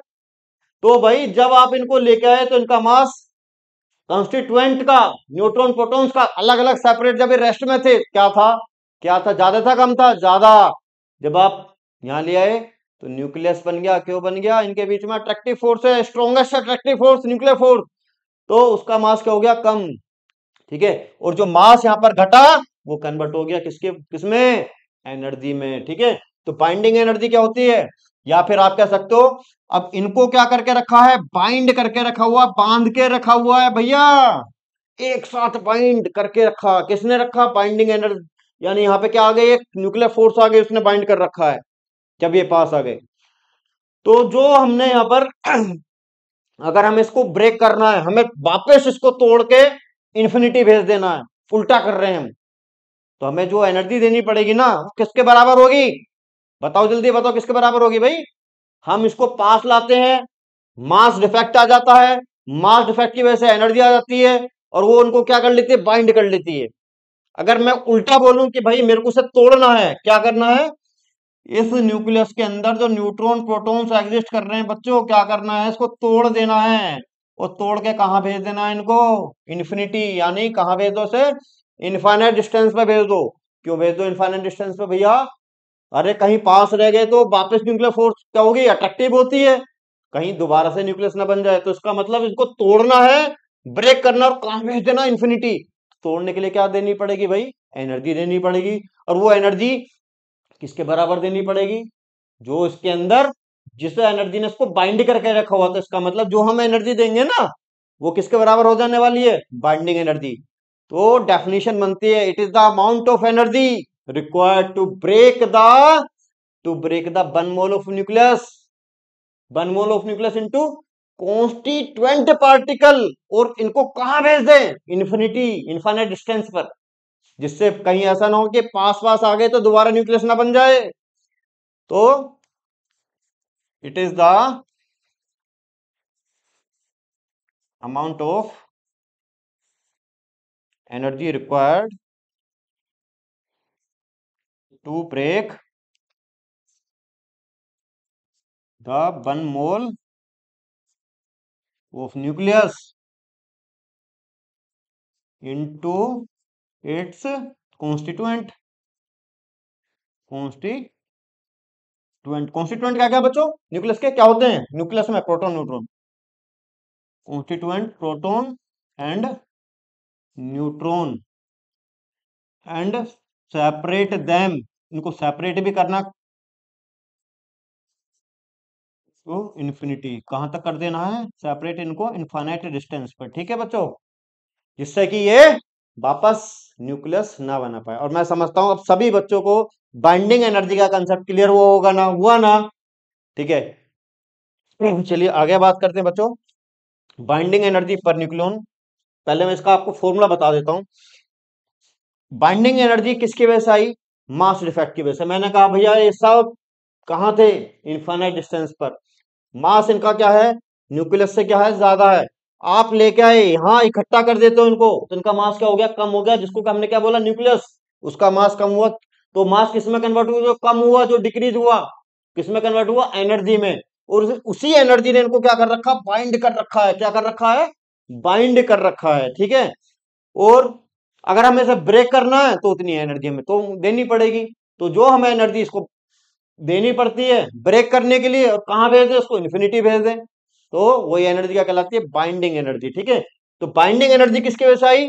मास डिफेक्ट की वजह से, ठीक है। भाई आइंस्टाइन का रिलेशन क्या था? Equal to mc square. तो यहां पर मास डिफेक्ट की वजह से क्या आएगी? Binding energy. तो डेल्टा m इंटू कितना? c square. डेल्टा m कितना होता है? इनका मास निकाल लीजिए, ठीक है। z into number of proton multiply कर दी मास ऑफ प्रोटॉन से, तो प्रोटॉन का मास आ गया, प्लस न्यूट्रॉन कितने होंगे भैया? न्यूट्रॉन कितने होंगे? ए में से जेड को घटा दो, प्रोटॉन को घटा दो। इसके अंदर से किसको घटा दो आप? जेड को, ठीक है। न्यूक्लियस के अंदर क्या होते हैं? Equal to Z plus N. तो into mass of neutron minus किसका मास कर दो बच्चों? न्यूक्लियस का मास, ठीक है। न्यूक्लियस के मास को हमने माइनस कर दिया, इंटू कितना? सी स्क्वायर। इंटू कर दिया हमने कितना? सी स्क्वायर। तो ये हमारे पास एनर्जी आ जाती है। और ये जो एनर्जी बच्चों आएगी हमारे पास, ये आएगी किसमें? जूल में। इसको हमें कन्वर्ट कर लेंगे किसमें बच्चों? इसको हम कन्वर्ट कर लेते हैं डायरेक्टली, इसकी वैल्यू लिख के, ठीक है। 931 से इसे कन्वर्ट कर देते हैं। z into M P plus A minus Z mass of neutron. Small N ध्यान रहे, न्यूट्रॉन का मास है। कैपिटल एन मैं लिखता हूं तो न्यूक्लियस का मास, ठीक है। और 931.5 से मल्टीप्लाई करते हैं तो ये कन्वर्ट हो जाएगा किसमें? Mega electron volt. जैसे कि आपको पता है, मैंने बताया था 1 AMU किसके इक्वल है बच्चों? 931.5 मेगा इलेक्ट्रॉन वोल्ट, ठीक है। तो ये बाइंडिंग एनर्जी आ जाती है हमारी, जो हमें एक न्यूक्लियस को ब्रेक करने के लिए चाहिए। और इनको कहां भेज दे? सबको इन्फिनिटी भेज दे। कहां भेज दे? इन्फिनिटी भेज दे, ठीक है। Then binding energy per nucleon. भाई न्यूक्लियस के अंदर क्या है? न्यूक्लियस के अंदर क्या होते हैं? न्यूट्रॉन प्लस प्रोटॉन, ठीक है। तो हमने क्या करा? सभी न्यूट्रॉन प्रोटॉन को हमने क्या किया था बच्चों? हमने किया था, इसके अंदर न्यूट्रॉन प्रोटॉन्स थे, तो उनको सभी को हमने कहां भेज दिया? इन्फिनिटी भेज दिया, ठीक है। सभी को भेजा था। तो binding energy required to break nucleus. Nucleus को हमने ब्रेक करने के लिए कितनी चाहिए? हमने माना बीई चाहिए हमें, ठीक है। और एक न्यूक्लियन को अगर हमें निकालना, इसमें सारे न्यूक्लियंस, कितने न्यूक्लियंस है भैया? टू ब्रेक ए न्यूक्लियंस, ठीक है। गलत लिख दिया। ए कितने न्यूक्लियंस बच्चों? ए न्यूक्लियंस है, ठीक है। कितने न्यूक्लियंस हैं? सभी को मिला के क्या बोलेंगे हम? न्यूट्रॉन प्रोटॉन्स को सभी को मिला के क्या बोलेंगे? Z प्लस एन, यानी कि ए न्यूक्लियंस है। इन ए न्यूक्लियंस के लिए कितनी एनर्जी चाहिए? बीई। अगर हमारे पास हमें एक न्यूक्लियन को भेजना हो सिर्फ, यानी कि कहने का मतलब है कि इसके अंदर न्यूट्रॉन प्रोटॉन जो हैं, इनमें से सिर्फ एक न्यूक्लियन को हमें कहां भेज देना है? इनफाइनाइट डिस्टेंस पे भेज देना है, जिससे कि वो वापस इसमें ना आ सके और न्यूक्लियस दोबारा से रिफॉर्म ना हो सके, ठीक है। न्यूक्लियस के अंदर दोबारा से एग्जिस्ट ना कर सके। तो हमें क्या करना है? अगर हम सभी न्यूक्लियंस को ब्रेक कर, इसको न्यूक्लियस को ब्रेक करके कहां भेज दे रहे हैं? इन्फिनिटी, तो कहला रही है बाइंडिंग एनर्जी। अगर एक न्यूक्लियन को हमें भेजना है तो कहला रही है बाइंडिंग एनर्जी पर न्यूक्लियन, ठीक है। तो बाइंडिंग एनर्जी अगर हमें एक न्यूक्लियन को भेजना है तो हो जाएगी binding energy divided by mass number. A को भेज रहे हैं सबको, किसके इक्वल है? ए को कहां भेज रहे हैं? इन्फिनिटी, तो बी। एक को भेजना है तो बी बाई ए। तो यानी कि बाइंडिंग एनर्जी पर न्यूक्लियन कितना होता है बच्चों? बीई बाई कितना? ए। और बीई अभी हमने निकाला था, जोर से बताओ कितना है? कितना है बच्चों? डेल्टा एम इंटू मल्टीप्लाई कर दीजिए 931 अपॉन कितना? A mega electron volt. और डेल्टा एम सभी बच्चे हम जानते हैं, Z into mass of proton plus A minus Z mass of neutron minus mass of nucleus. Capital N लिखा है मैंने यहाँ पर, न्यूक्लियस का मास अपॉन मास नंबर से डिवाइड कर दीजिए, ठीक है। तो बाइंडिंग एनर्जी पर न्यूक्लियन आपके पास यहां से मिल जाती है, यानी कि एक न्यूक्लियन को हम कहां भेज दे रहे हैं? इन्फिनिटी भेज दे रहे हैं। क्लियर हुआ बच्चों कंसेप्ट? ठीक है, सभी को क्लियर हुआ कंसेप्ट?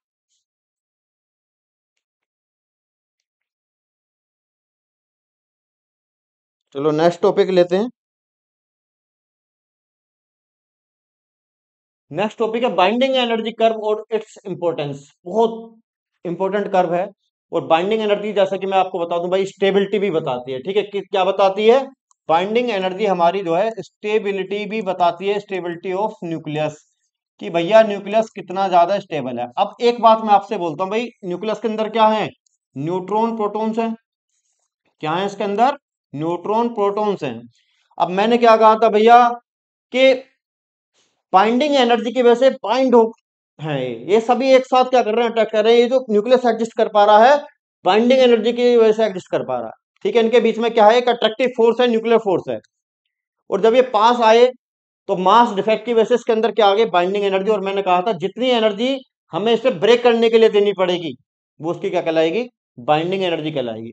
अब आप कहोगे भाई न्यूक्लियस अगर ज्यादा स्ट्रांग होगा तो वो एनर्जी ज्यादा देनी पड़ेगी, न्यूक्लियस कम स्ट्रांग है तो एनर्जी कम देनी पड़ेगी। तो डेट मीन्स हमें से ब्रेक करने के लिए क्या देनी है? एनर्जी देनी है। ठीक है, अब मान लिया इसकी बाइंडिंग एनर्जी क्या है? ज्यादा है, तो इसका मतलब स्ट्रांगली ये अट्रैक्टेड है, स्ट्रॉन्ग फोर्स है इनके सबके बीच में।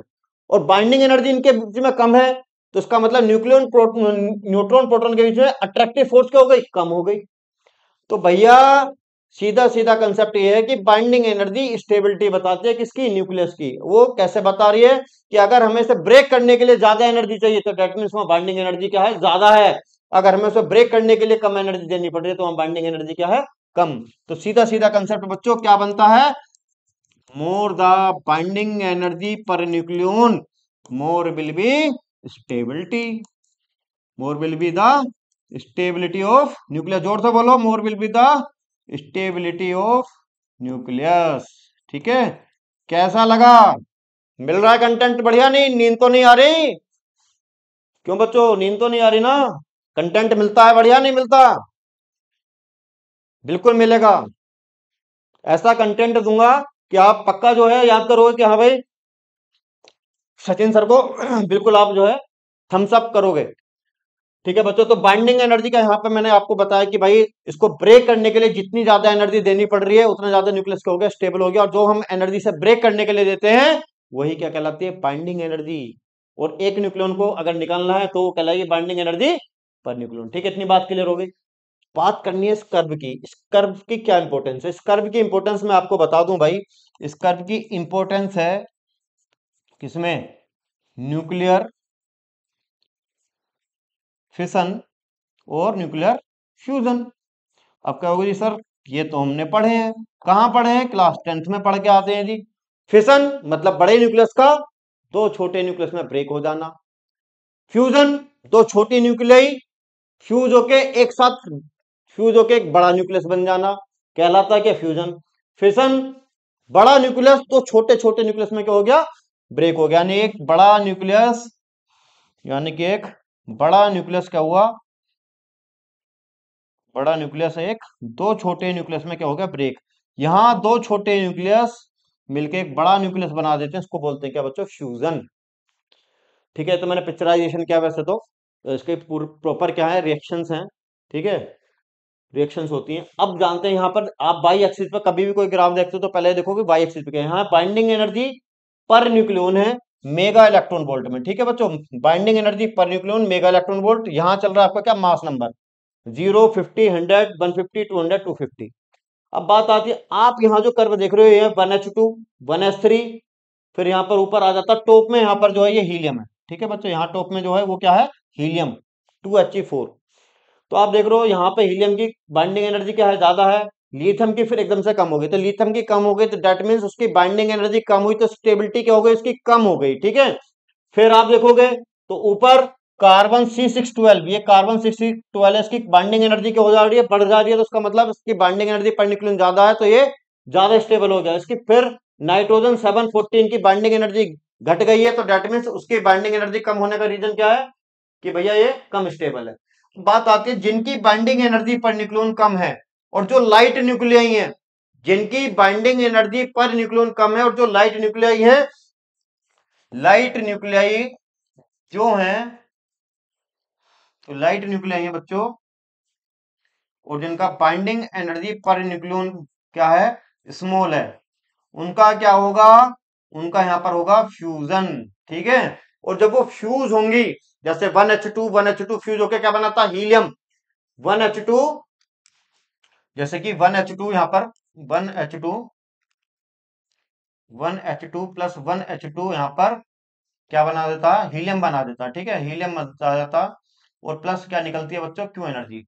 तो ये रिएक्शन किसकी है, ये है फ्यूजन की रिएक्शन। अब जो हीलियम बना, तो हीलियम देखो इसकी बाइंडिंग एनर्जी पर न्यूक्लियन क्या होगी, ज्यादा होगी। डेट मीन्स ये अनस्टेबल है, अनस्टेबल न्यूक्लियाई फ्यूज है, एक ज्यादा बाइंडिंग एनर्जी वाली न्यूक्लियाई आपने बना दी। डेट मीन्स न्यूक्लियाई बन गई है, तो उसका मतलब उसकी बाइंडिंग एनर्जी पर न्यूक्लियन ज्यादा होगी। इसका मतलब हीलियम ज्यादा स्टेबल हो गया। देखो मैंने क्या बोला था, more binding energy more will the stability of nucleus. इसका मतलब अब ये हीलियम जो यहाँ पर बना है उसकी बाइंडिंग एनर्जी ज्यादा है, तो इसका मतलब ज्यादा स्टेबल हो गया।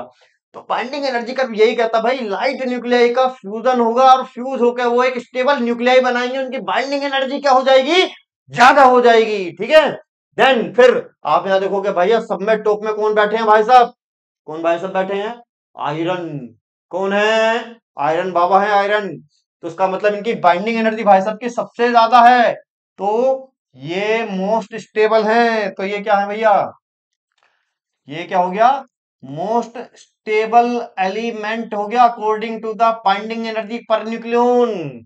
ठीक है, देखो Fe सबसे ज्यादा टॉप में, सबसे ज्यादा बाइंडिंग एनर्जी है भैया, तो सबसे ज्यादा बाइंडिंग एनर्जी है, तो बच्चों इसका मतलब आयरन सबसे ज्यादा स्टेबल एलिमेंट हुआ पूरे पीरियोडिक टेबल में, पूरे पीरियोडिक टेबल में जिसकी बाइंडिंग एनर्जी सबसे टॉप पर है। फिर आप देख रहे हो यार बाइंडिंग एनर्जी घटती जा रही है, भाई क्यों घट रही है, अब क्या ऐसा हुआ, तो हुआ क्या, हो हुआ क्या कि भैया न्यूक्लियस जब बड़ा होने लगा, तो भाई साहब न्यूट्रॉन प्रोटॉन, इसके अंदर भाई साहब प्रोटॉन भी आए, न्यूट्रॉन भी ऐड हुए, प्रोटॉन भी आने शुरू हो गए। अब बढ़ते जा रहे हैं न्यूट्रॉन, बढ़ते जा रहे हैं प्रोटॉन, बढ़ते जा रहे हैं, क्यों बढ़ते जा रहे हैं भाई, मास नंबर, जैसे कि C6 12, नाइट्रोजन 7 14। आप एटॉमिक नंबर बढ़ाओगे तो मास नंबर क्या होगा बच्चों, बढ़ेगा ना, मास नंबर क्या होगा बच्चों, मास नंबर भी वहां पर क्या होगा, बढ़ता जाएगा। मास नंबर बढ़ेगा तो डेट मीन्स न्यूट्रॉन प्रोटॉन बढ़ रहे हैं। अब हुआ क्या यार, जब यहाँ पर आप देख रहे हो कि भाई मास नंबर यहाँ पर बढ़ता जा रहा है, न्यूट्रॉन प्रोटॉन बढ़ते जा रहे हैं, तो हुआ क्या यार, फोर्स दो है इसके अंदर, कौन कौन सी है, एक तो दोस्त न्यूक्लियर फोर्स है यहाँ पर, ठीक है, और मैंने कहा था स्ट्रॉन्गेस्ट फोर्स होती है, बट लेकिन एक फोर्स और है, वो कौन सी है, प्रोटॉन। प्रोटॉन के बीच में इसको क्यों भूल गए भाई, प्रोटॉन, प्रोटॉन और प्रोटॉन के बीच में कौन सी है, पॉजिटिव पॉजिटिव चार्ज, तो इसे बोलते हैं इलेक्ट्रोस्टैटिक फोर्स। ठीक है, अब भैया ये फोर्स, ये कहने लगी भैया तो प्रोटॉन ज्यादा हो गया, चार्ज बढ़ गया, चार्ज बढ़ा तो वहां पर फोर्स बढ़नी शुरू हो गई। अब फोर्स बढ़नी शुरू हो गई, तो यहां पर वो फोर्स रिपल्शन की वजह से वो इतनी ज्यादा होने लगी, जिसकी वजह से स्टेबिलिटी क्या होने लगी, न्यूक्लियस के बच्चों कम होने लगी। अब भैया प्रोटॉन बढ़ेंगे तो प्रोटॉन प्रोटॉन रिपल्शन होगा, दूर भागेंगे, अब दूर भागेंगे तो न्यूक्लियस टूटना जाएगा। तो हुआ क्या, अब प्रोटॉन प्रोटॉन जब ज्यादा बढ़ने लग गए, तो वहां पर इलेक्ट्रोस्टैटिक फोर्स भी बढ़ गई। अब इलेक्ट्रोस्टैटिक फोर्स पहले तो कम थी बहुत ज्यादा, अब हुआ क्या भाई, वो इतनी ज्यादा कम नहीं है कि उसकी वजह से यहां पर न्यूक्लियस की स्टेबिलिटी इफेक्ट होने लगी, जिसकी वजह से बाइंडिंग एनर्जी क्या होने लगे, कम होती चली जाती है। और आप देख रहे हो भाई 200 के बाद, 200 के बाद, ठीक है, आफ्टर 200, जैसे कि आप यूरेनियम 238 देख रहे हो, हैवी न्यूक्लियस है, बाइंडिंग एनर्जी पर न्यूक्लियन क्या हो रही है, कम हो रही है। That means binding energy curve के अकॉर्डिंग हैवी न्यूक्लियाई है, तो हैवी न्यूक्लियाई का क्या होगा बच्चों, जैसे कि यूरेनियम 92 to 38 है, तो ये क्या है, एक हैवी न्यूक्लियाई है, हैवी न्यूक्लियस है। तो ये सुटेबल होगा किसके लिए, ये सुटेबल होगा फिशन के लिए, क्योंकि यहां पर भी अनस्टेबिलिटी आ गई है, यहां पर भी बच्चों क्या आ गई है, अनस्टेबिलिटी आ गई, तो इसका इनका क्या होगा, यहां पर फिशन होगा। ठीक है, तो heavy nucleus suitable for the fission. अब क्या होगी सर, फिशन हो गया, ठीक है जी, फिशन हो गया। फिशन मतलब ये टूट के किसी और, जब ये टूटेगा यूरेनियम 92 to 38, जब ये ब्रेक होगा, मान लिया यहां पर कोई भी एक्स बनता है और प्लस वाई बनता है, ठीक है, और प्लस जो भी है यहां पर क्यों एनर्जी निकलेगी बच्चों, ठीक है। तो एक्स और वाई का जो एटॉमिक नंबर, मास नंबर क्या होगा बच्चों, कम होगा इससे। यूरेनियम 9238 से क्या होगा, कम होगा।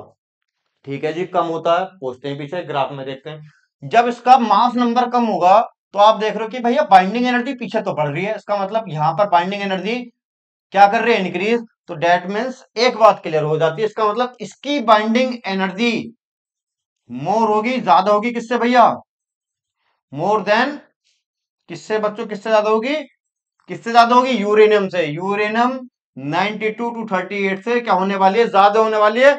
और यही क्या है, क्वेश्चंस में कंसेप्ट लगता है। ठीक है, क्या लगता है, क्वेश्चंस में कंसेप्ट लगता है। तो आपने जब इसका फिशन करा दिया, दो पार्ट, डोटर दो डोटर न्यूक्लियर में क्या हो गया, ब्रेक हो गया। ठीक है, जब ये ब्रेक हो गया तो इसका मास नंबर क्या हो जाएगा बच्चों, कम होगा। जब ये दो छोटे छोटे न्यूक्लियस में ब्रेक हो जाएगा, मास नंबर कम हुआ, तो वो कहीं इधर एडजस्ट करने लगेगा, तो उसकी बाइंडिंग एनर्जी से क्या हो गई, ज्यादा। और जिसकी बाइंडिंग एनर्जी ज्यादा है तो वो ज्यादा स्टेबल होगा। ठीक है, तो वो क्या हो जाता है, ज्यादा स्टेबल हो जाता है। मैं समझता हूं बच्चों ये कंसेप्ट आपको क्लियर हुआ होगा। मैं फिर आपको एक बार बता देता हूं, लाइट न्यूक्लियाई सुटेबल होते हैं किसके लिए, फ्यूजन के लिए। और जब ये दो न्यूक्लियाई फ्यूज होके एक बड़ा न्यूक्लियस बनाते हैं, तो यहां पर बड़ा न्यूक्लियस जो बनेगा उसकी बाइंडिंग एनर्जी आप देख रहे हो क्या है, ज्यादा है, 6 से 8 के बीच में एग्जिस्ट कर रही है। तो बाइंडिंग एनर्जी बढ़ गई, तो बाइंडिंग एनर्जी बढ़ गई तो वो स्टेबिलिटी उसकी बढ़ जाती है। ठीक है, हैवी न्यूक्लियर यहां पर आप देख रहे हो, आयरन टॉप में है, इसका मैंने बता दिया टॉप में तो मोस्ट स्टेबल है, बाइंडिंग एनर्जी पर न्यूक्लियन क्या है, ज्यादा है। देन आप बाइंडिंग एनर्जी घटती जा रही है, क्यों घट रही है, क्योंकि यहां पर प्रोटॉन प्रोटॉन रिपल्शन अब इतना कम नहीं है, अब वो क्या हो गया, इतना ज्यादा होने लगा, जिसकी वजह से वहां पर रिपल्सिव फोर्स बढ़ गई है। रिपल्सिव फोर्स बढ़ गई है तो बाइंडिंग एनर्जी यानी कि स्टेबिलिटी न्यूक्लियस की कम होनी स्टार्ट होगी। तो ये बाइंडिंग एनर्जी का भी ये कहता है कि भैया जो हैवी न्यूक्लियाई होते हैं, अब जो अनस्टेबल हैं, अब इनकी बाइंडिंग एनर्जी घट गई, न्यूक्लियस क्या हैवी है, बड़ा हो गया, तो मास नंबर क्या है, ज्यादा है, तो इसलिए बड़ा हो गया। तो इसलिए यहां पर ये इसका क्या होगा, फिशन होगा। और फिशन होके दो या किसी और न्यूक्लियस में क्या हो जाएगा, ब्रेक हो जाएगा। जब ये किसी और न्यूक्लियस में ब्रेक होगा, उन न्यूक्लियस का मास नंबर क्या होगा भैया, इससे कम होगा। अब मास नंबर कम होगा तो हमें इधर जाना पड़ेगा, इधर जाएंगे तो कहीं बाइंडिंग एनर्जी क्या आ रही है, इधर ज्यादा है, और बाइंडिंग एनर्जी ज्यादा है तो दैट मीन्स उसकी स्टेबिलिटी बढ़ जाएगी। ठीक है, तो बच्चों ये इसकी क्या इंपॉर्टेंस है, मैं समझता हूं। मेरे को थ्योरी में तो वो इंटरेस्ट आता नहीं कि हाँ जी थ्योरी आप लिखवाए जाओ, वो चीज मेरे को कम आती है, मैं तो कंसेप्ट वाइज चलता हूँ। ठीक है, और समझ में भी आया होगा बच्चों आपको। और इसमें एक चीज और बताना चाहूंगा, ये जो आप देख रहे हो कि सर ये क्यों आ गए यहाँ पर, ऐसे ऐसे क्यों हो रहा है, ठीक है, ऐसे ऐसे इसलिए आ रहे हैं। यहाँ पे आप पीक देख रहे हो, यहाँ पे फिर डाउन आ गया। पीक और डाउन का रीजन बच्चों मैं आपको बताता हूँ। जहां न्यूट्रॉन और प्रोटॉन दोनों इवन होते हैं, वो मोस्ट स्टेबल होते हैं। ठीक है, वो मोस्ट स्टेबल होते हैं। ठीक है, और जहां न्यूट्रॉन स्लैश प्रोटॉन ओड हो जाते हैं, वो लेस स्टेबल होते हैं। ठीक है बच्चों, क्या होते हैं वो, लीस्ट स्टेबल। ठीक है, तो अगर हम यहां देखें जरा, इस पे ग्राफ पे जाते हैं, तो ग्राफ में आप एक चीज देखो कि भैया लिथियम 36 है, लिथियम कितना है, लिथियम है 36। तो लिथियम 36 जो है, देखो यहां समझाता हूं, लिथियम Li36 जो है, यहां पर देखो प्रोटॉन कितने हो गए, 3, और न्यूट्रॉन निकालोगे तो 6 माइनस 3 कितना आ गए, 3, दोनों ओड हो गए। तो इसका मतलब स्टेबिलिटी क्या हो गई, डाउन हो गई। तो भैया इवन ओड कंसेप्ट जो है कहीं ना कहीं यहाँ पे एग्जिस्ट कर रहा है, और इवन ओड कंसेप्ट की वजह से आप देख रहे हो कि यहाँ इसकी स्टेबिलिटी क्या कर रही है, Li36, इसलिए इसकी बाइंडिंग एनर्जी क्या हो गई, कम, क्योंकि स्टेबिलिटी इसकी कम हो गई। अब हीलियम देखिए ऊपर पहुंच गया, हीलियम ऊपर क्यों है भाई, हीलियम ऊपर होने का रीजन क्या है, हीलियम He24 है। इसके अंदर अगर हम प्रोटॉन देखें बच्चों, प्रोटॉन कितने इसके, 2, और न्यूट्रॉन 4-2 करोगे तो कितना है बच्चों, 4-2, ये भी 2, तो दोनों क्या हो गए यहाँ पर, इवन हो गए, इसलिए क्या है, ये स्टेबल है। तो स्टेबल होने की वजह से बच्चों, स्टेबल होने की वजह से हीलियम में स्टेबल होने की वजह से उसकी बाइंडिंग एनर्जी क्या हो गई, ऊपर हो गई। ऐसे नाइट्रोजन देख लो बच्चों, नाइट्रोजन आप देखते हो तो नाइट्रोजन क्या है, 714 है, नाइट्रोजन 714 है, ये भी ओड हो गया, और 14-7 ये भी ओड हो गया, तो ये ओड हो गए, तो उसका मतलब इसकी स्टेबिलिटी घट गई। कार्बन C612 आप देखोगे, कार्बन C612 ये भी इवन है, और 12-6 करोगे वो 6, वो भी इवन आएगा। तो इसका मतलब जहां इवन इवन है तो वो ऊपर टॉप में जा रहे हैं, बट लेकिन ये कुछ ही उसके लिए एडजस्ट करते हैं, उसके बाद ये कंसेप्ट वर्क नहीं करता। तो यहाँ पर ऊंचा आप जो देख रहे हो सर्टेन पीक्स जो आ रहे हैं वो इसी वजह से है, ठीक है। देन आगे चलते हैं अपने टॉपिक पे। एक क्वेश्चन है हमारे पास बच्चों, और क्वेश्चन ये है कि a heavy nuclei X of mass number इतना इतना आपको दे रखा है, binding energy split into two nearly fragments Y and Z, mass number A का A1 इतना दे रखा है, A2 का इतना दे रखा है, binding energy of each one of the nuclei इतना per nucleon, calculate the total binding energy of nuclei and of X Y Z, इनकी तीनों की बाइंडिंग एनर्जी निकाल दो।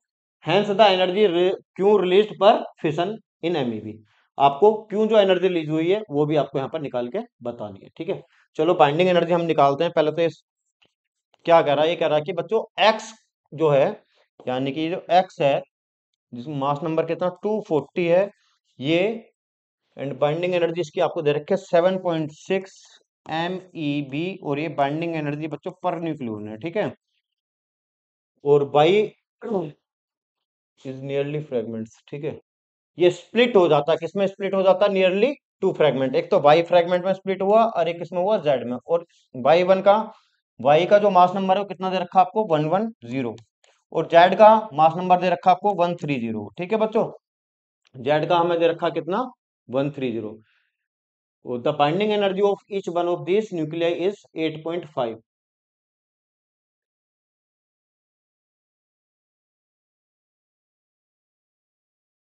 ठीक है।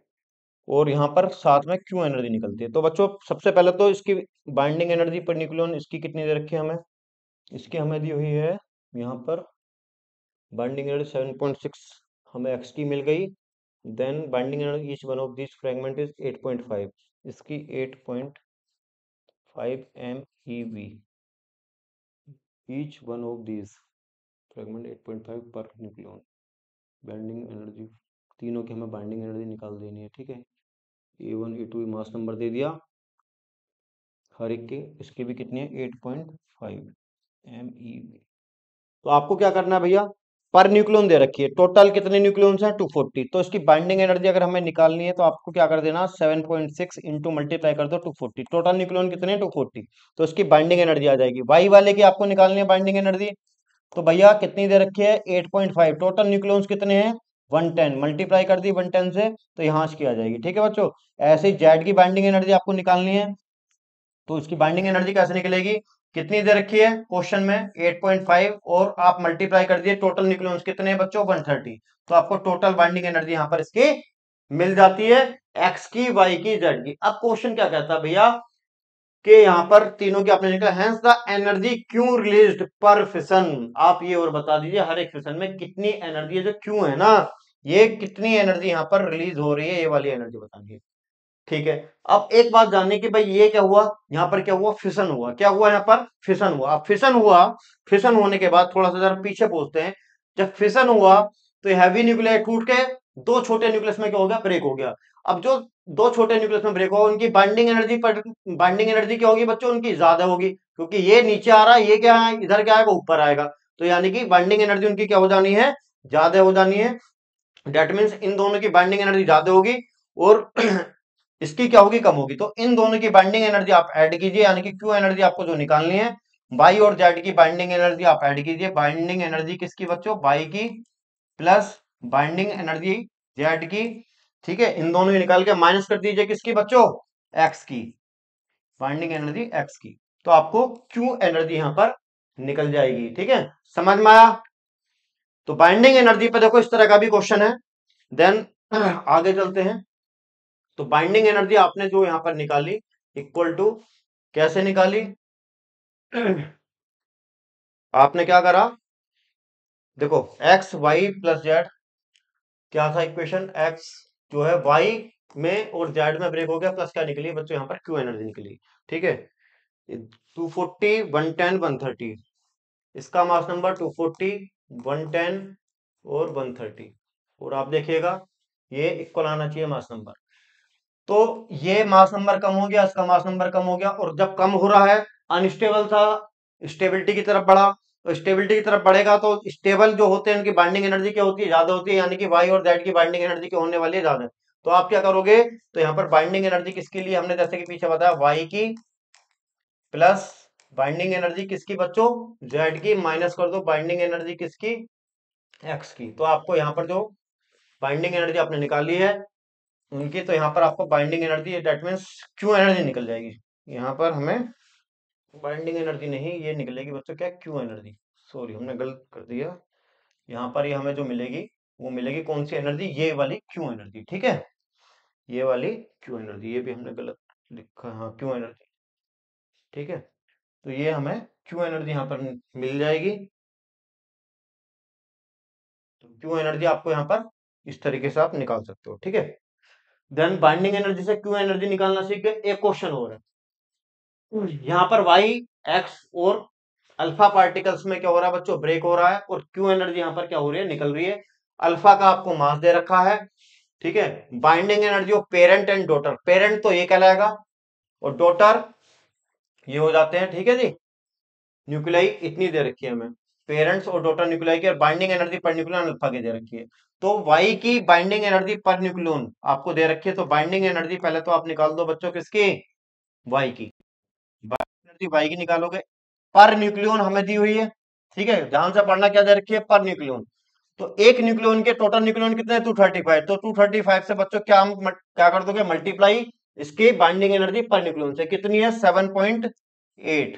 तो ये आ जाएगी मेगा इलेक्ट्रॉन वोल्ट में, जो भी आएगी आप लिख लोगे। Same as it is binding energy आप किसकी निकाल लो बच्चों, एक्स की।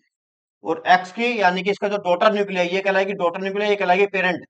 यानी पेरेंट से टूट के क्या निकला, डॉटर निकला, फिशन हुआ यहाँ पर। ठीक है, और इसका मास नंबर क्या हो गया बच्चों, कम हो गया। दैट मीन्स इसकी बाइंडिंग एनर्जी क्या होगी, ज्यादा होगी, मास नंबर कम हो गया।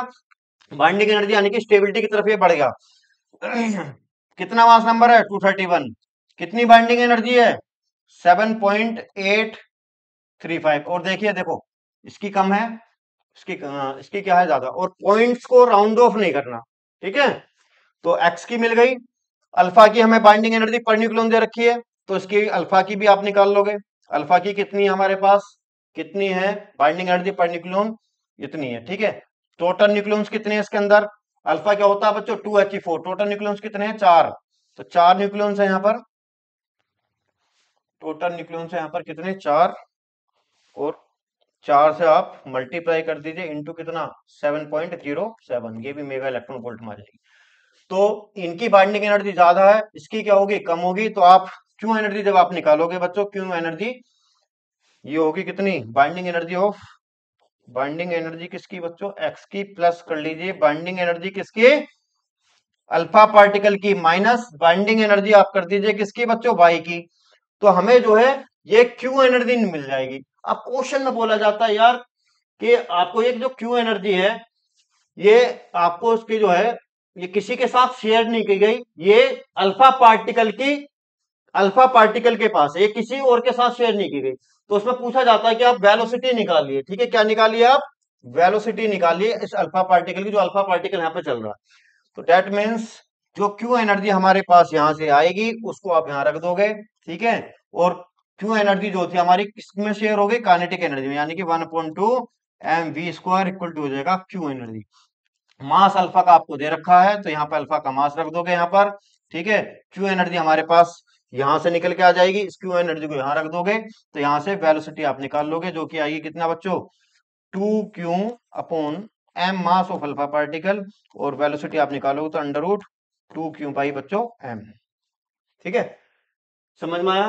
देन इसके बाद बात करते हैं बच्चों एवरेज एटॉमिक मास, इसका भी हमारे पास क्वेश्चन आते हैं और एनसीईआरटी में क्वेश्चन है। अब एवरेज एटॉमिक मास कहां निकालना पड़ता है भाई, कुछ एलिमेंट्स ऐसे हैं पीरियोडिक टेबल में जिनके क्या है, आइसोटोप्स हैं, जिनके आइसोटोप्स है, और आइसोटोप्स के भाई मास देखोगे सबके अलग अलग हैं, बट लेकिन अबाउंडेंस भी अलग है, यानी कि कितने परसेंट पाए जाते हैं नेचर में। ठीक है, जैसे कि C1735 जो है वो 75% मिलता है, C1737 यानी कि atomic number same mass number different, ये 25% पाया जाता है। और सभी को पता होगा क्लोरीन का मास बच्चों कितना होता है, 35.5। अब ना तो यहाँ 35 लिखा है, ना 30, ये ना 37 है, तो 35.5 है, कैसे निकालते हैं इसको। तो मास हमें निकालना है बच्चों क्लोरीन का, तो इसका मास कितना 35, कितनी अबाउंडेंस है बच्चों 75%, तो 75% ले लो। देखो एवरेज निकालने का तरीका नॉर्मली आपने क्या सीखा होगा, एवरेज हम कैसे निकालते हैं भाई, हमें दो वैल्यू दे रखी है, x1 दे रखा है, x2 दे रखा है, दो है तो दो से क्या कर दिया, डिवाइड कर दिया, ठीक है। अब दिक्कत ये है यहाँ पर दो हमारे पास आइसोटोप्स हैं, अब इन दो आइसोटोप का हमें क्या निकालना है, एवरेज मास निकालना है। अब एवरेज मास यहाँ पे हम निकाल देंगे भाई, अबाउंडेंस कोई कम है एक ज्यादा है, एक ज्यादा है एक कम है, तो कैसे निकाल देंगे भाई, हम दोनों को बराबर तो ले नहीं सकते, है ना। तो इसलिए यहाँ पर इनका अबाउंडेंस यानी कि परसेंटेज देना पड़ेगा। 35 वाला 75% मिल रहा, प्लस 37 वाला हमें कितना परसेंट मिल रहा, 25/100। इसे रख के आप सोल्व कर दोगे, सोल्व करके आपको क्लोरीन का मास मिल जाएगा। कैसा रहा, बढ़िया, जोर से बोलो कैसा रहा, बढ़िया, मजा आया ना। देन नेक्स्ट, जैसे कि एक क्वेश्चन है लिथियम का आप निकालना, इस क्वेश्चन को आप सोल्व करना। लिथियम 36 वाला 7.5% है, अबाउंडेंस क्या है इसकी, अबाउंडेंस लिथियम 37 वाले की अबाउंडेंस है कितनी, 92.5%।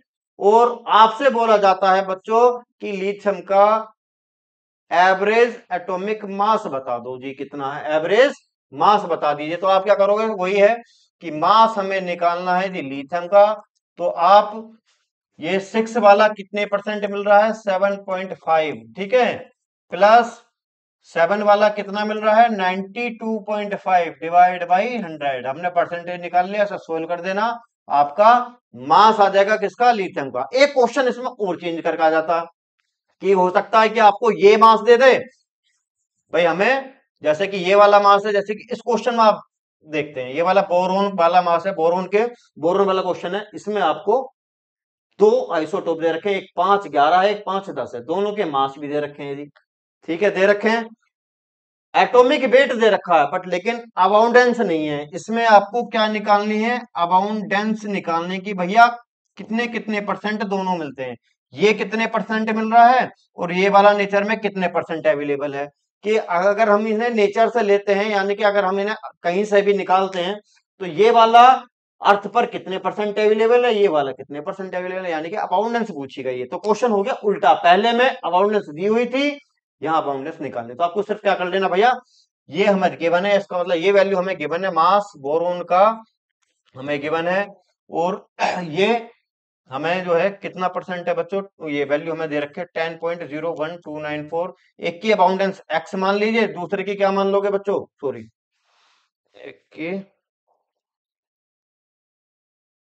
ये कितना है 10, एक की एक्स मान ली, x/100, दूसरा कितना है 11, दूसरे की मान ली 100 माइनस कितना बच्चों, x/100। अब ये हमें मास गिवन है कितना है, 10.811, और इसको रख के बच्चों आप 10x/100 प्लस 1100 माइनस x/100, इसे रख के आप सोल्व कर लोगे। यहाँ पे अननोन वैल्यू क्या है, x है, और मैं समझता हूं इसका आंसर आ जाएगा। चेक करिएगा कैसे लगे क्वेश्चन। एक लास्ट क्वेश्चन है जो कि बाइंडिंग एनर्जी पर न्यूक्लियन के लिए है। बहुत बार क्वेश्चन बाइंडिंग एनर्जी पे बच्चों आया हुआ है, मैंने आपको थ्योरेटिकल कंसेप्ट भी बताया, पर लेकिन बाइंडिंग एनर्जी का क्वेश्चन कैसा सोल्व करते हैं, इसमें सिर्फ आपका कैलकुलेशन है, और ध्यान रखना राउंड ऑफ मत कर देना, जो वैल्यू दे रखे कभी राउंड ऑफ कर दोगे तो जीरो आ जाएगा आंसर आपका, ठीक है। तो बाइंडिंग एनर्जी पर न्यूक्लियन आपको कैल्शियम 2040 का निकालना है। कैल्शियम के न्यूक्लियस का मास आपको दे रखा है, न्यूट्रॉन का मास आपके पास है, प्रोटॉन का मास आपके पास है। जरा बाइंडिंग एनर्जी का फॉर्मूला बता दीजिए, बाइंडिंग एनर्जी पर न्यूक्लियन बच्चों क्या बताया था मैंने, जोर से बोलो। Binding energy per nucleon sir आपने बताया था क्या होता है, मास डिफेक्ट इंटू 931.5 को डिवाइड कर दे मास नंबर से, ठीक है, ऐसा ही है ना, ऐसा ही है। तो मास डिफेक्ट क्या होता है, Z into mass of proton, यानी कि जेड क्या है, नंबर ऑफ प्रोटॉन, उनका टोटल मास आ गया। न्यूक्लियन का मास निकालो, ए माइनस जेड, न्यूट्रॉन हो गए, सॉरी न्यूट्रॉन का मास निकालो, ए माइनस जेड के हो गए न्यूट्रॉन, मल्टीप्लाई कर दो न्यूक्लियस के मास से, माइनस मास, सॉरी न्यूट्रॉन के मास माइनस कर दीजिए न्यूक्लियस के मास से, और मल्टीप्लाई बाई 931.5। दोबारा मैं एक बार रिपीट करता हूं, ये हमने न्यूक्लियंस का मास जो निकाला जब ये कॉन्स्टिट्यूएंट है, यानी कि जब ये अलग अलग थे, ठीक है, जब ये इन्फिनिटी डिस्टेंस पे थे, जब न्यूक्लियस नहीं था, ये तब उनका सेपरेट मास है। और जब हम इनको एक साथ ले आए तो न्यूक्लियस एक साथ ले आते तो न्यूक्लियस कहलाता है, ये न्यूक्लियस का मास है। 931.5 से मल्टीप्लाई कर दी, डिवाइड कर दिया भैया किससे, मास नंबर, कितना मास नंबर 40।